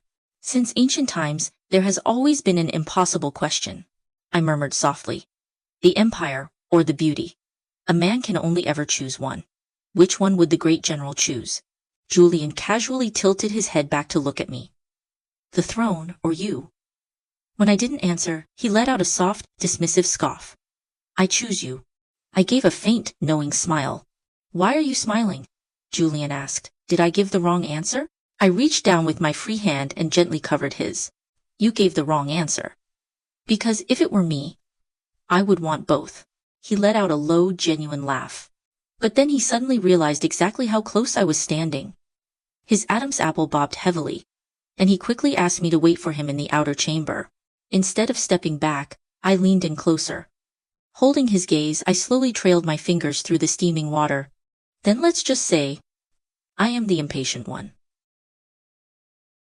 Julian stayed locked inside my private chambers for 3 days and 3 nights. He didn't see a single soul. During that time, his vanguard generals came knocking over a dozen times, desperately seeking orders. I quietly and seamlessly intercepted every single one of them. Inside the dimly lit bedchamber, Julian roughly pushed aside the heavy silk bed curtains. He stepped out of bed and walked over to the tall candelabra. With a cold, sharp wave of his hand, he extinguished the candle flame. The room plunged into complete darkness, his face entirely blank. He walked over to the massive wooden windows and violently shoved them open. Instantly, he threw his arm up to shield his eyes, completely blinded by the searing, brilliant midday sun pouring into the room. Are you awake? I slipped out of bed, walked past him, and pushed the heavy main doors of the bedchamber wide open. Within moments, a swarm of palace servants flooded in. They seamlessly opened every door and window, flooding the hall with light, and quickly carried the extinguished candelabras away. The grand hall was instantly brilliant and alive. Julian stood frozen, watching the servants bustle around him. He turned his gaze slowly toward me, his face utterly devoid of emotion. "You use this kind of cheap trick on me? It doesn't cause any permanent harm to your body." I calmly walked over to a nearby bookshelf, pulled out a heavy scroll wrapped in bright imperial yellow silk, and handed it to him. "The Empire and the beauty. You chose the beauty. But if the beauty chooses the Empire, what then?" Julian unfurled the scroll, his eyes scanning the elegant calligraphy. He raised an eyebrow, a mocking sneer forming on his lips. "An imperial decree officially naming me Empress? What is this? An offer of surrender?" He casually tossed the decree right back at my chest. "It's not a surrender. It is keeping a promise," I stated evenly. "You swore that if you took the throne, you would make me your empress. Now that I am taking the throne, it is only natural that I make you my empress." "I never lied to you," Julian said, his voice terrifyingly calm. "But you lied to me. Even if you managed to lock down the 5,000 men I brought into the palace, and even if you somehow miraculously ambushed the 45,000 men outside the gates, my father will never stop sending armies from the north. It is completely useless." I walked past him and stepped out onto the grand balcony, leaning casually against the carved jade railing. I looked out over the endless vibrant autumn sky, my expression radiating absolute untouchable arrogance. Then let him fight. Let him wage his war. Let him try to take it from me. I threw my arms wide open, demanding he look at me, and spoke with crushing, absolute authority. "Julian, things are completely different now. I have officially been recognized as royal blood. I am the rightful heir to the throne. The entire royal clan stands firmly behind me, and the Duke of Sheng's massive army is at my command. I am the absolute, unquestionable legitimacy. Your father is nothing but a treasonous rebel. As the emperor, am I supposed to just hand over my empire to a traitor?" I let out a long, slow breath, raising my eyes to the vast open sky. "Win or lose, if the war goes quickly, we fight for 3 to 5 months. If it goes slowly, we fight for 70 or 80 years.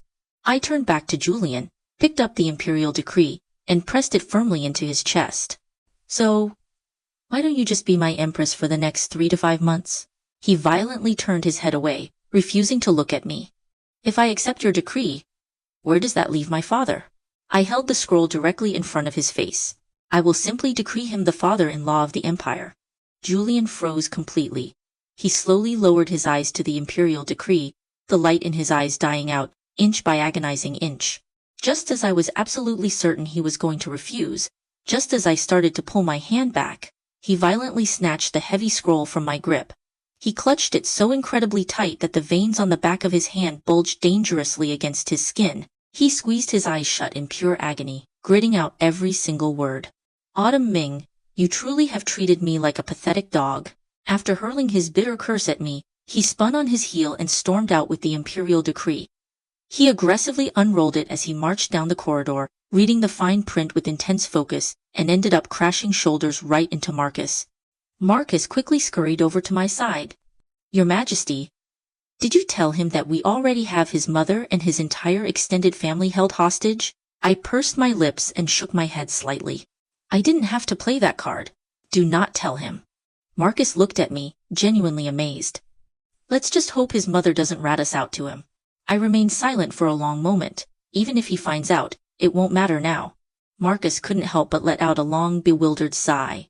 "Your Majesty, you spent months plotting, calculating every single variable, laying traps within traps, preparing for absolute war. Who could have possibly predicted he would be the easiest one to conquer?" I turned around and slowly began walking back into the grand hall.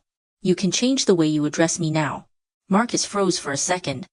Then he quickly took 2 steps backward, crossed his hands respectfully in front of him, and dropped to his knees, pressing his forehead to the stone floor. Long live the emperor. 1 month later, I officially ascended the throne and was crowned emperor. I issued my very first decrees. I officially crowned Julian as my empress. I elevated the Duke of Sheng, Yang Shao, to the supreme honorary title of Grand Emperor Emeritus. I decreed Eleanor as the Grand Royal Princess and Beatrice as the Royal Princess. And I posthumously honored Hazel Young as the Princess of Serene Grace. I also bestowed the supreme title of National Father-in-Law upon Julian's father, Lord Zan. Upon hearing the news, the fiercely proud Lord Zan was so furious he instantly fell bedridden with rage. He fired off dozens of letters to the capital, ruthlessly cursing Julian for his humiliating surrender. Julian calmly replied to his father, "This woman's destiny is absolutely mandated by the heavens. It is the utmost fortune of our Julian family that her heart is hopelessly captivated by your son. Because of my sacrifice, your descendants will forever share in the ultimate glory of the imperial throne. All of this is entirely my doing. If you refuse to be grateful, so be it, but violently blaming me is a terrible injustice." Hearing that my new father-in-law was ill, I generously dispatched Marcus to the northern borders to help lighten his heavy burdens. Lord Henry specifically requested permission to return to his territory in Yanling to officially divorce his wife. "Eleanor, I have drowned too long in the treacherous, suffocating currents of court politics," he told her quietly. "I am no longer a suitable husband for you." Eleanor accepted his decision with perfect, tranquil calm. Her marriage to Lord Henry had originally been nothing more than our father's desperate scheme. In the end, it was simply choosing the one genuinely good man out of 4 terrifying options. Eleanor remained in Yanling, choosing to live the rest of her days as a lay Buddhist nun in quiet meditation. Beatrice, having fully recovered her speech and sanity, was welcomed back into the royal palace. I personally escorted her to see her greatest enemy, the former crown prince. Edward was strictly confined to a single desolate room within the East Palace. He sat completely still in the center of the room, his dead, hollow eyes staring blankly at a narrow crack in the window. Only when a tiny sparrow occasionally fluttered past the crack did a flicker of life cross his eyes, and he would let out a low, vacant, disturbingly childlike giggle. Watching him, Beatrice let out a harsh, chilling sneer. "Your Highness," she mocked, her voice dripping with venom. "To see a man so monstrously cruel and unbelievably selfish reduced to such a pathetic, broken state, it truly brings immense joy to my heart." Hearing her voice, Edward's body went completely rigid. He slowly turned his head toward the door, his hollow eyes locking onto her. He let out a dismissive scoff. "Useless trash. That was all the help you could give me." Beatrice's eyes burned with intense, unadulterated hatred. A sudden, vicious thought crossed her mind, and she turned to look at me. "Cut off his normal rations. From now on, feed him exactly 1 bowl of plain rice bran a day. I want him to live every single day of the rest of his life in absolute, agonizing starvation." I calmly ordered the guards to do exactly as she asked. After all, the only promise I ever made to Edward was that I would keep him breathing. Beatrice stared at him with chilling composure. "Your Highness, all the starvation you managed to avoid during the Southwest drought, you are going to pay it back with interest for the rest of your pathetic life." Edward's mouth twitched into a bitter smirk. He turned his head away, refusing to say another word. I stepped forward and placed a heavy, gold-threaded phoenix hairpin squarely on the wooden table, a priceless relic belonging to the late queen. I said softly, "I thought it was only fitting to return it to its rightful owner." Edward stared blankly at the phoenix hairpin for a long moment. Suddenly, a violent realization struck him. He lunged forward, desperately snatching the hairpin and clutching it tightly against his chest. "Where is she?" he demanded, his voice cracking with sudden, desperate terror. "Is she still alive?" I looked down at him with absolute freezing indifference. "Dead. You. He stared at me with wide, horrified eyes, his pale lips trembling uncontrollably. "The child is gone too. She aborted it herself," I added smoothly. "She genuinely believed that once Julian returned to the capital, she was going to be crowned empress." Edward slowly lowered his head. He buried his face in his wide sleeves, completely failing to hide the 2 distinct tear tracks sliding down his cheeks. A laugh tore from his throat, a sound of pure, devastated absurdity. She was such an unbelievable fool. I watched his breakdown with zero emotion. "There is something you probably don't know, Edward," I began slowly. "My youngest sister, Chloe, she was an orphan I picked up at the foot of the White Cloud Temple. Ever since she was a little girl, her skin was unnaturally cold and pale. It wasn't until much later that I discovered her heart was deformed. It didn't sit in her chest. It grew high up, right below her throat. I used that exact golden hairpin to put an end to her life." I paused, waiting until Edward slowly raised his tear-stained face to meet my gaze. The White Cloud Temple sits right next to the riverbanks. I continued, my voice a deadly whisper. Perhaps, when your mother, the late queen, threw that little princess into the freezing river all those years ago. The rushing water flooded her throat, shocking her system just enough to snap her out of her poison-induced death state. Do you think that is possible? Edward's eyes widened until they looked ready to split open. His fingers dug so violently into the edge of the wooden table that blood began to seep from his raw fingernails. What kind of insane lies are you spewing? He shrieked, his voice pure panic. Autumn Ming, you are lying. Am I? I tilted my head, looking at him with mild curiosity. Your father never laid a finger on her. He even deliberately arranged for her to accidentally bump into consort Catherine. But Chloe's temper was incredibly volatile, and she instantly clashed with Catherine. Because Catherine was already deathly ill at the time, the king simply buried the incident to keep the peace. Edward completely lost control, thrashing violently in his seat. You lying bitch. Everything out of your mouth is a twisted lie. That baby died. She died 15 years ago. She is dead. His furious, desperate screaming slowly broke down. He buried his face in his bleeding hands, collapsed entirely onto the table, and began to sob with the heart-wrenching agony of a wounded animal. It was a very long time before he finally raised his head again. His eyes were completely dead, his voice a hollow, exhausted whisper. If that is the truth, did you ever tell her? I looked down at his utterly broken form. I never told her, because I pitied her. But I am telling you, because you absolutely deserve it. Edward let out a horrifying guttural wail. He collapsed from his chair, curling into a tight, trembling ball on the cold floor. Clutching the golden hairpin to his chest, he buried his face against the stone tiles, his endless, agonizing screams echoing off the barren walls. Beatrice and I walked out of the East Palace together. On our way back, I finally asked the question that had been bothering me. Sister, why did you choose the Crown Prince that day in the Grand Hall? I turned my head to look at her. Looking back on it now, Julian wouldn't necessarily have lived a shorter life than Edward. Beatrice turned to meet my gaze, her expression perfectly serene. I may be a terrible older sister, but I would absolutely never steal the man you loved. 5 years later, the Grand Emperor Emeritus, Yang Shao, fell gravely ill. I personally escorted 5-year-old young Arthur back to the southwest to officially inherit the title of the Duke of Shang. On his deathbed, Yang Shao lay weakly, his eyes barely open. With a rough, heavily calloused hand, he gently stroked little Arthur's face. Arthur knelt dutifully by the bed, leaning in close so his grandfather could touch him. You look exactly like your mother, Hazel. Yang Shao rasped, a weak smile touching his lips.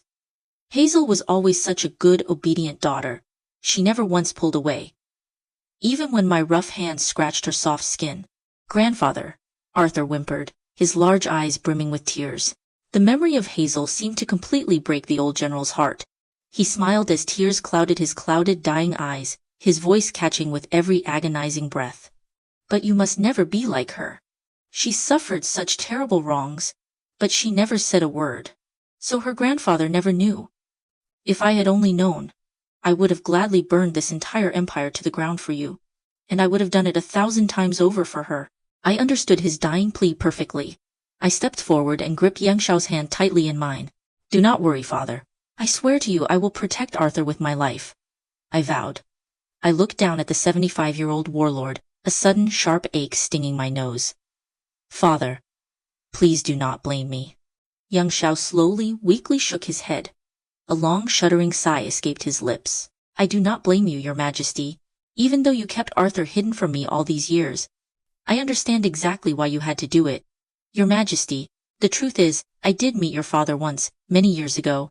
His prophecies were terrifyingly accurate.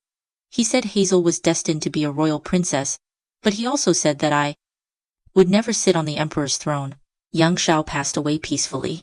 5-year-old young Arthur officially became the new Duke of Shang.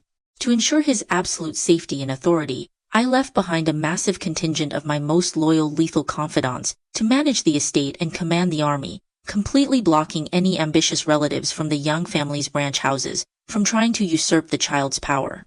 The moment I returned to the capital, Lord Henry was already waiting for me. Your Majesty, I must urgently discuss the matter of the royal succession with you. I lazily waved my hand, trying to dismiss him. Henry, please stop joking around. I am not even 25 years old yet. Lord Henry scrambled after me as I walked away. Your Majesty, you gave me your solemn oath in the dungeon.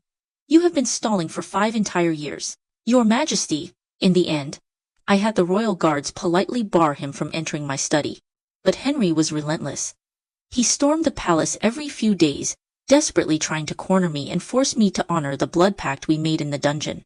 Henry, didn't I already give you a completely blank imperial decree stamped with the royal seal? I argued during one of his ambushes. Henry dropped to his knees in the middle of the hall, his face an emotionless mask of pure frustration. Your Majesty, exactly 6 months after you ascended the throne, you completely changed the official imperial seal to a phoenix crest. The blank decree you gave me is completely useless. I offered an innocent, apologetic smile. I suppose I did do that. Oh, what a terrible shame. But I am a female emperor. Naturally, the phoenix must be the supreme symbol of the realm. Your Majesty, Henry pressed, his voice tight. You swore to me that you would only rule for 1 lifetime, and that you would officially designate an heir from the royal Zhao bloodline. Your Majesty, you are not intending to break your solemn oath, are you? I stepped forward and personally helped Lord Henry up from the floor. Do not worry, Uncle Henry. I have not forgotten, and I will never forget.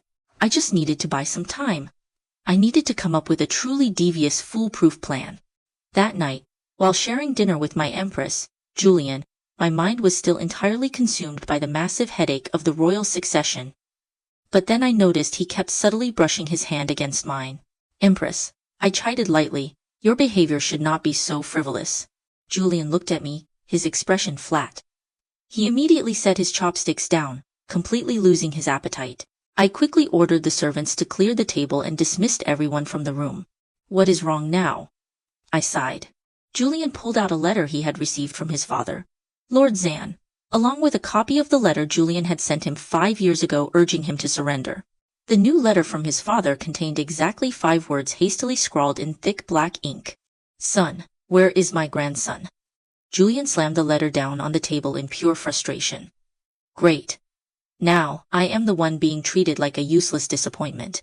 I couldn't help but burst into laughter. I gently took his hand, resting it on my lap and playfully tracing his knuckles. Julian turned his head to look at me, lightly squeezing my hand in return. His eyes were calm, but his voice carried a hint of quiet resignation. It has been 5 years. Have you finally made your decision? If you don't want my child, you should find someone else. I paused, my fingers tightening securely around his hand. What are you talking about?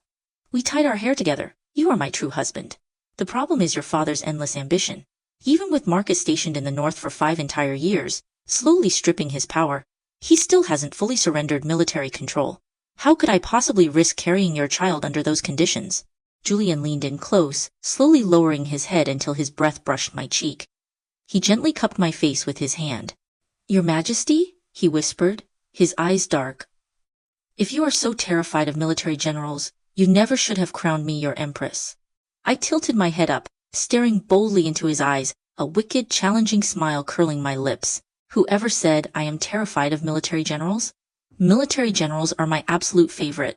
My inner palace was entirely empty, save for Julian alone. While my initial reason for monopolizing his time was a calculated political move to prevent the Northern Army from rebelling, the truth was I had exclusively favored Julian for 5 straight years. I had given the Julian family unimaginable face and unprecedented glory, both in the court and out. The only problem was that Lord Zan stubbornly refused to hand over his final command seals. Until he did, Julian and I absolutely could not have a child. That night, I offered Julian a bit of strategic advice on how to handle his father. Less than 3 months later, Marcus sent an urgent, triumphant report from the north. Lord Zan had finally cracked and was beginning the official transfer of absolute military power to the throne. I immediately ordered the royal physicians to begin preparing Julian's body for an heir. Naturally, the news spread through the palace like wildfire. The very next morning, Lord Henry was kneeling outside my bedchamber doors before the sun even crested the horizon. Your Majesty, you are preparing to bear an heir. Are you planning to make a child with Julian blood the crown prince? I pushed the heavy doors open, holding a flickering lantern squinting down at him in the pre-dawn gloom. Uncle Henry, the roosters haven't even crowed yet. Henry practically lunged forward, wrapping his arms tightly around my legs. He begged, pleaded, and argued relentlessly. He absolutely refused to accept me having a child with Julian. He demanded I immediately adopt a promising young man from the royal clan to be my designated heir. Your Majesty is the Emperor. You are not some ordinary woman, Henry argued, his tongue sharper than a blade. Bearing a child yourself will endanger your holy body and jeopardize the stability of the entire empire. I quickly covered my face with my sleeve, forcing a heartbreakingly tragic sob. You do not understand, Uncle Henry. Last night I dreamed of my dear mother. She was looking down at me from the heavens, weeping bitterly. She told me her only wish in the afterlife was to hold her own biological grandchild. If I do not grant her this, her soul will never find peace. Lord Henry. Seeing his utter despair, I offered a brilliant, absolutely flawless compromise.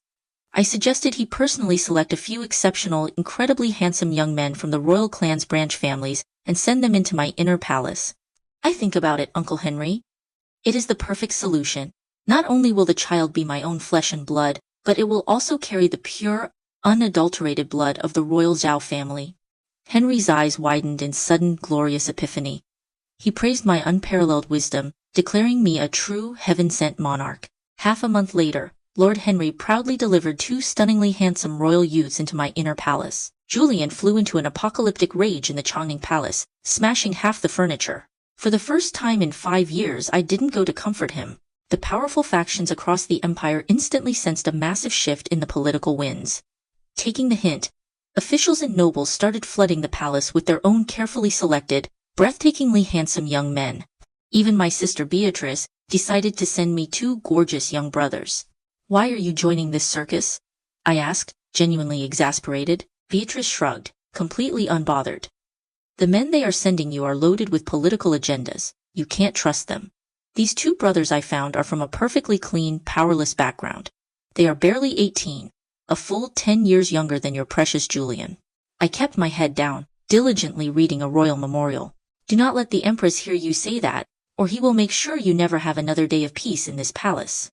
Virtually overnight, my empty inner palace was suddenly overflowing with over a dozen vibrant, ambitious young men. The most amusing addition was a young man sent by Lord Zan himself. It was a distant cousin of Julian's. He shared a striking resemblance to Julian, especially around the eyes, but was a good 7 or 8 years younger. I immediately rejected him, and had him sent straight back to the north. I only occasionally visited a select few. Julian, the 2 royals sent by Henry, the one sent by the Duke of Sheng's estate, and the brothers sent by Beatrice. 6 months later, the royal physicians confirmed I was pregnant. Lord Henry stormed into the royal medical pavilion, bringing the entire royal clan with him. He violently seized the imperial bedchamber logs, frantically flipping through the detailed records of my nightly visits for an entire afternoon. It's completely impossible to tell whose child this is, the head physician stammered nervously. Henry slammed the heavy logbook shut. He slowly turned his head, glaring at me with agonizing restraint. This, I realized, was the absolute greatest perk of being a female emperor. Uncle Henry. I smiled serenely. I have spread my royal favor equally among them all. From here on out, I suppose we will just have to leave it to the heavens to decide whose bloodline won. I lowered my head, gently resting my hand over my stomach, and let out a soft, delighted laugh. Utterly defeated, Henry had no choice but to go home and furiously pray to the goddess of mercy, desperately begging the heavens to ensure the child was a Zhao. Later that night, Julian gently placed his large warm hand over mine on my stomach. I will write a letter to my father tomorrow. I will tell him the child is absolutely, undeniably mine. I smiled, turning to wrap my arms tightly around his waist.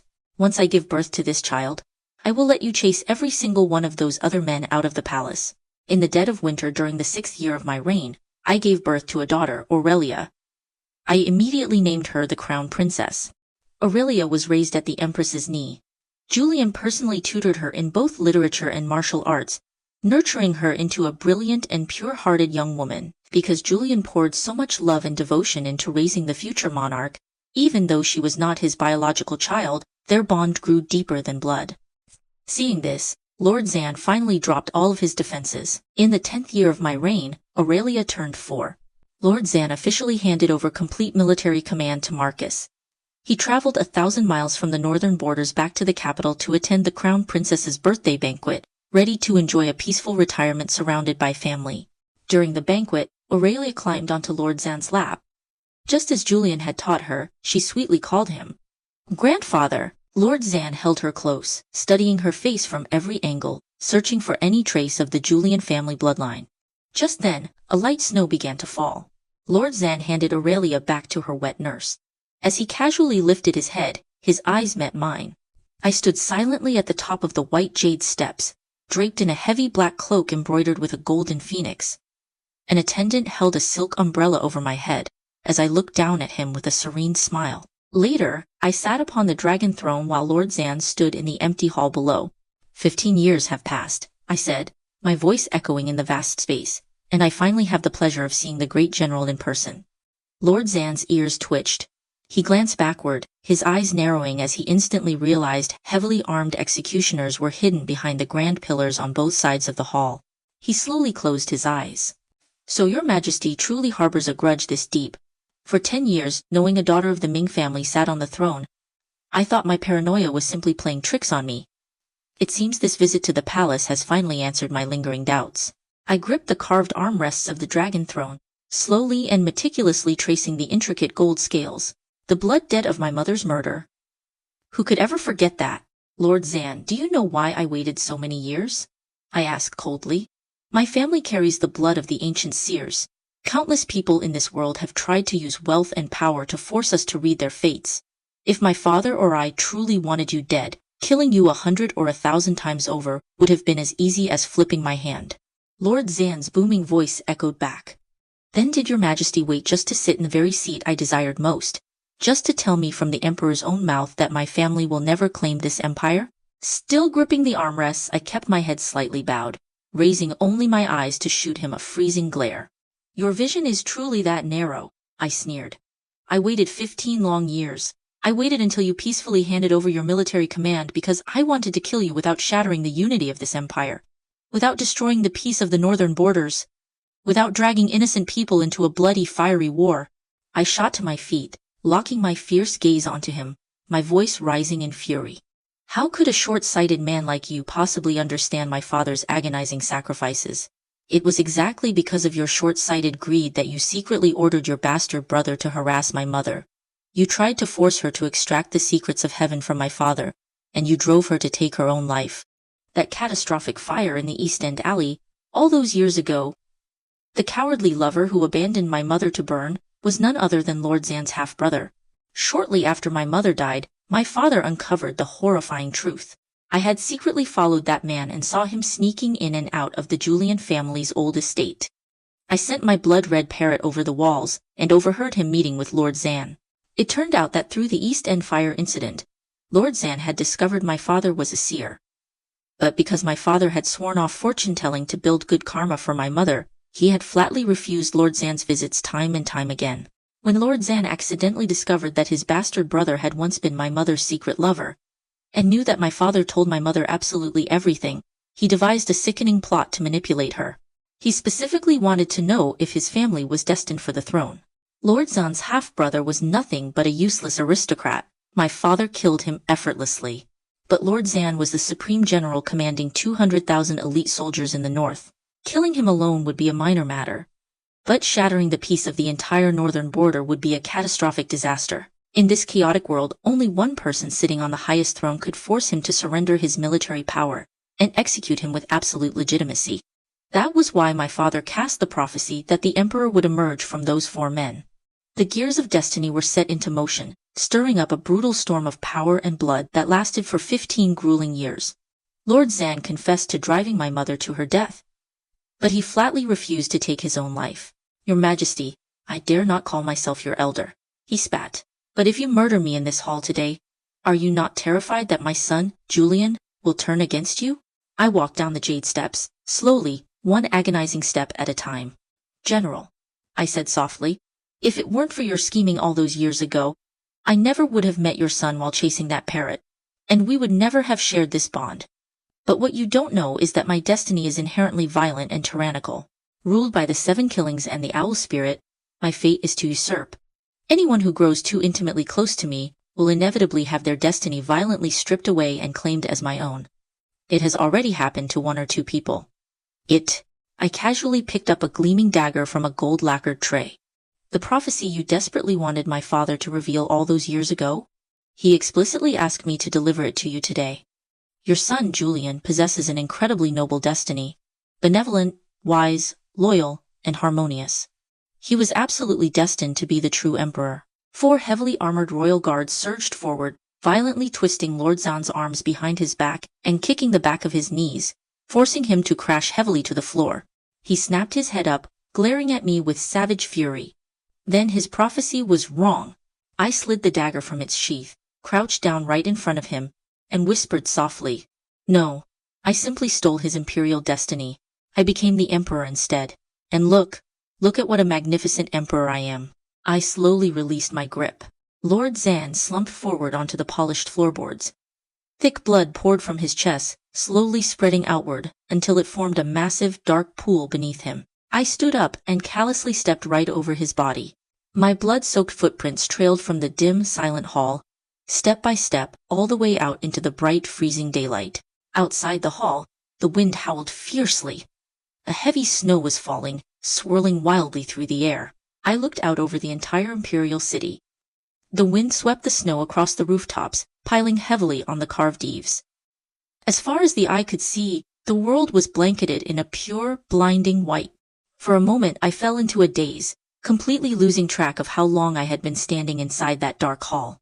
Julian was holding Aurelia's hand, playing with her just outside the covered corridor. Aurelia had a handful of snow, and Julian was playfully trying to snatch it from her. Seeing me, she turned and ran excitedly toward me. "Mother." She proudly offered me the snowball, then looked down and noticed the dark crimson footprints staining the white jade steps. "What is this?" she asked innocently. Julian noticed it too. He immediately stepped forward and covered her eyes with his large hand. "Aurelia, don't look." Aurelia gripped his hand with both of hers, blinking her large eyes. She kept trying to peek at me, constantly asking, "What is it? What is it?" A slow, weary smile spread across my face.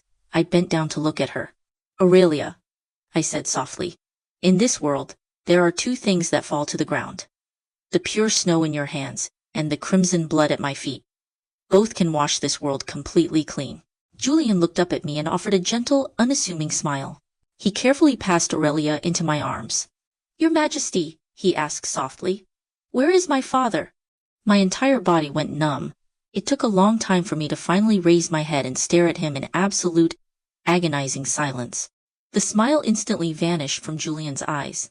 He stumbled backward 2 steps, staring in horror at the blood at my feet. He lunged forward, trying to push past me into the hall. I grabbed his wrist in an iron grip. My voice was so weak it was barely a whisper. "Julian, don't look." In the 20th year of my reign, Aurelia turned 14. During a long, lingering spring, Lord Henry quietly fell ill. At first, it was just a severe chill. He still stubbornly attended the royal court every morning, so I ordered the eunuchs to bring him a cushioned chair. When he failed to recover, I insisted he move into the royal palace so the imperial physicians could attend to him around the clock. But no matter what they did, he couldn't be cured. In fact, he grew weaker by the day. I furiously reprimanded the medical pavilion, but Lord Henry gently stopped me. Lying pale and frail in his bed, he weakly grasped my hand, his thin fingers resting lightly against my skin. "Your Majesty, do not be angry," he murmured. "I am simply old. If I make it to next year, I will be 50. Not everyone is blessed with the Duke of Sheng's longevity." I squeezed his hand tightly, looking down at him as my vision blurred with tears. "Uncle Henry, don't say that. Weren't you supposed to stay alive to watch me return the throne to the Zhao family?" Lord Henry offered a weak, exhausted smile. "Your Majesty, are you really saying such things? You are a master seer. You, of all people, know exactly whether I am going to die." I froze. He slowly looked away, staring up at the heavy bed curtains as if lost in a distant memory. "Thinking back 20 years ago, when I met your Majesty in that damp dungeon, I truly thought you were speaking the delusions of a madwoman. Yet here I lie, my mind wandering, everything feeling so fleeting and ethereal. I honestly don't know if meeting you in that dungeon was just a dream, or if this glorious, peaceful empire is the dream." Lord Henry slowly released my hand and closed his eyes forever. I frantically grabbed his lifeless hand. For a long moment, I just stared at it in stunned disbelief, before finally collapsing against the edge of the bed. sobbing uncontrollably into the sheets. Lord Henry, who had faithfully served through 3 generations of monarchs, had exhausted his very soul for the realm. His coffin lay in state within the palace for 3 days. The entire court mourned deeply, weeping as they bid the great lord farewell.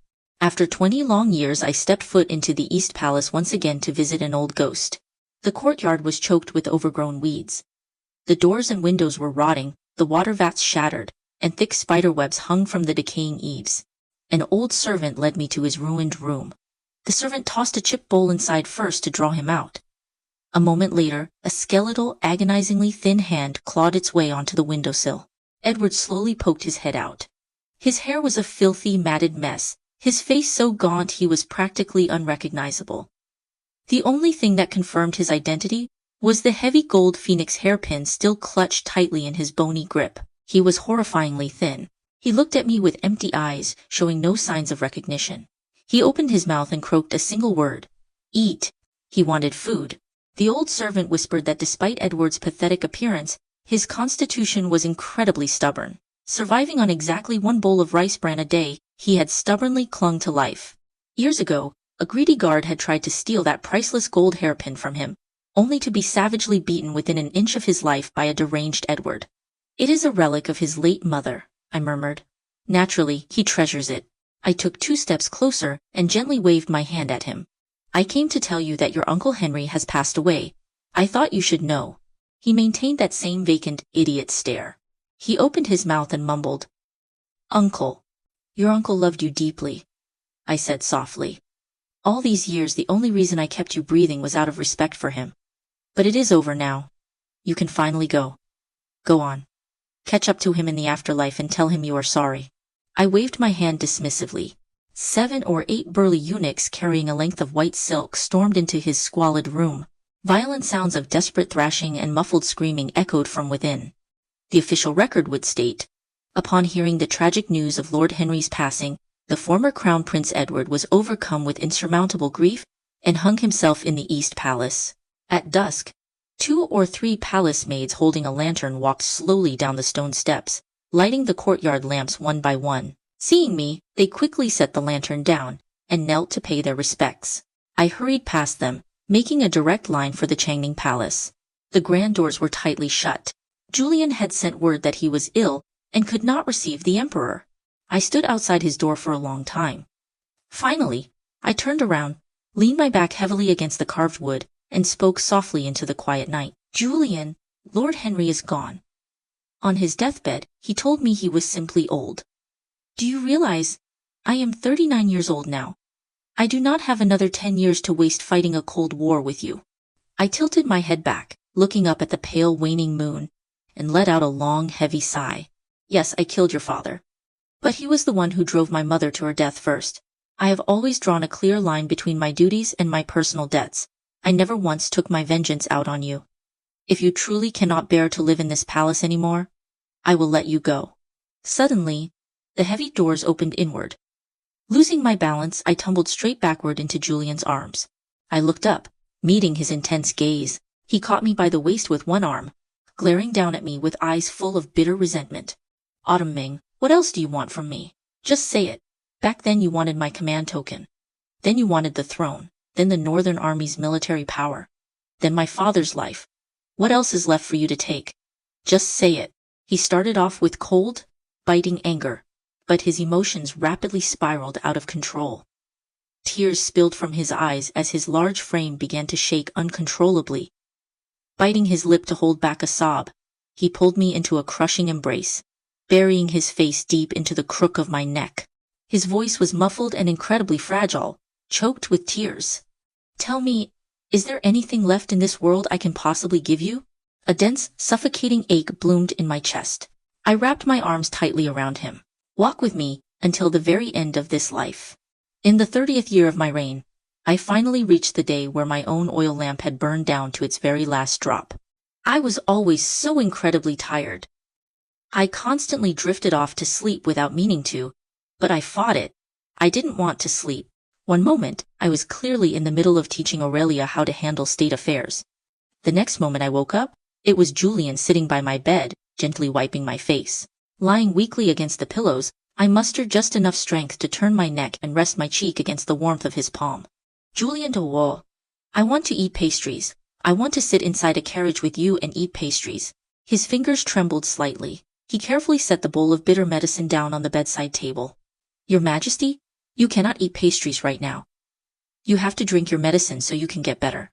I tilted my face up, offering him a peaceful smile. I am not going to get better. Beatrice came to see me yesterday, and even she didn't dare to lie to me. I am dying, Julian.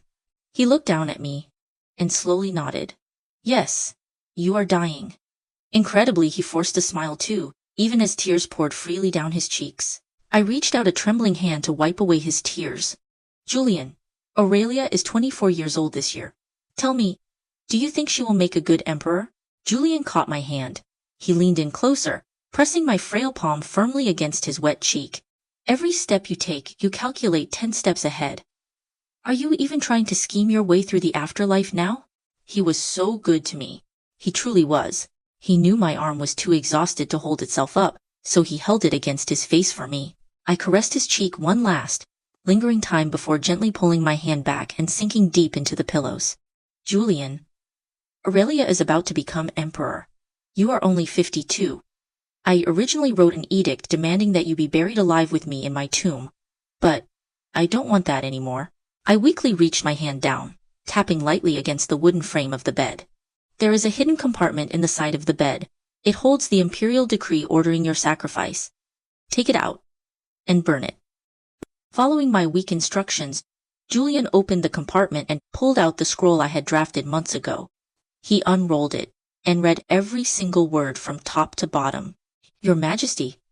He chuckled softly, his voice thick with emotion. The decree you wrote crowning me empress all those years ago was hastily and poorly written. Yet this decree demanding my death is crafted with such exquisite, meticulous calligraphy.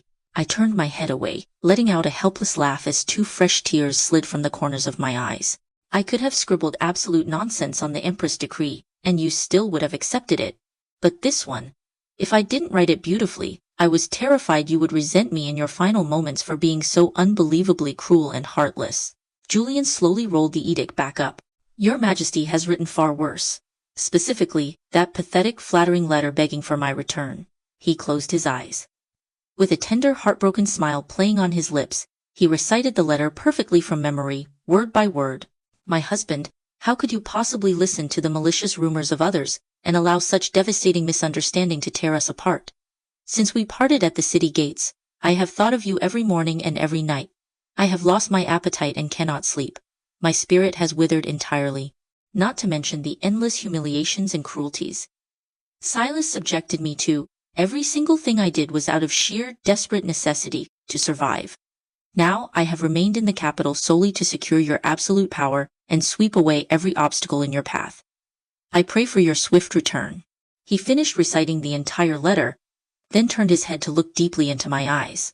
Not a single word of it was true. I stared blankly at him for a second before bursting into sudden, weak laughter. I laughed until my throat was completely dry and my entire body ached with exhaustion. Actually, some of it was true. I pray for your swift return. That part was true. I tightened my grip on his hand, slowly preparing to close my eyes for the final time. Out of the corner of my eye, I saw him take the spoon out of the medicine bowl, set it aside, and pick the bowl up with both hands. No, Julian. I told you I am not drinking the medicine anymore. He lowered his eyes, staring darkly into the thick liquid. His voice was utterly calm. This is for me. I turned my head to look at him in utter confusion. He tipped his head back and downed the entire bowl in one agonizing gulp. He casually placed the empty bowl back on the table, calmly climbed onto the bed, and lay down right next to me. I stared at him in sheer absolute horror, my voice shaking violently. What did you just do? He turned on his side to face me, offering a breathtakingly beautiful smile. Autumn, do not be afraid. He gently wiped away the fresh tears spilling from my terrified eyes. I will never leave you behind again. The lethal poison acted terrifyingly fast. Agonizing cramps seized his body, forcing him to curl into a tight, trembling ball beside me. I desperately cupped his face with both my hands. Lying on his side, Julian stared at me without blinking. Thick black blood began to spill continuously from the corners of his mouth. He forced the words out between agonizing, broken gasps. Since we parted, I have thought of you every morning and every night. I have lost my appetite and cannot sleep. My spirit has withered entirely. He fought against the excruciating pain, desperately inching closer and closer, as if he wanted to kiss me one last time. I leaned forward to meet him. I heard him open his mouth, his voice dropping to the faintest, most heartbreaking whisper. I meant it. Since we parted, I have thought of you every morning and every night. I have lost my appetite and cannot sleep. My spirit has withered entirely. Autumn Ming. I meant every word. That is exactly how much I missed you. How much I loved you. How much I yearned for you. How much I resented you. An overwhelming, crushing wave of absolute devastation crashed over me. I couldn't hold it back anymore. I broke down, sobbing uncontrollably. The official record would state the Empress, Julian, willingly consumed lethal poison to accompany the Emperor in death. As my own consciousness faded, my eyes lost their sight, and my mouth could no longer speak. All I could hear was a chaotic blur of panicked voices rushing to my bedside. I heard Aurelia weeping. I heard Arthur. I heard Eleanor, and Beatrice, and Marcus, but their voices grew lighter and lighter, drifting further and further away, until I could hear nothing at all. Suddenly, it was as if I could see again. The teenage Julian took 2 flying leaps, bounding effortlessly to the top of the high brick wall. In his hands he gently held a tiny fiery red bird, presenting it steadily to me. "Is this your parrot?" he asked, a bright smile on his young face. I nodded shyly. "Yes." He carefully handed the bird back to me, then pointed over his shoulder toward the elegant pavilion sitting by the water in my courtyard. "I've watched you trying to catch it for days," he whispered conspiratorially. "My father is in the middle of a war council inside. He hates being interrupted. If he catches you trespassing on our walls, you're dead." I stared at him for a long moment. "What is your father's name?" "Lord Zan." "Okay." I turned, preparing to jump back down into my own alley. But Julian suddenly reached out and grabbed my arm. I spun back around, eyeing him with deep suspicion. He hesitated for a second, rubbing the back of his neck. "Well, what is your father's name?" I glared at him coldly. "Why do you want to know that?" He stood up to his full height, pressing his lips together nervously before finally meeting my eyes. "Because I want to ask for your hand in marriage." I stood frozen on the top of the wall, locking eyes with him. "My mother recently passed away. I am in mourning." Never betray a seer. Chloe really thought she won the ultimate prize by stealing the general, but little does she know she just walked straight into a death trap. Autumn is the absolute mastermind, and I am here for it. Now, I have to ask you, if you had the power to foresee death, what would you do? Type "warn" in the comments to save your toxic sister, or type "doom" to sit back and watch karma destroy her. I'll be reading your answers. If you love dark, revenge-driven fantasy romances where the female lead actually uses her brain, smash that subscribe button right now. Thank you so much for supporting Moonlit Love Stories. We have so many more incredible tales coming your way, so don't miss out. I'll see you in the next video.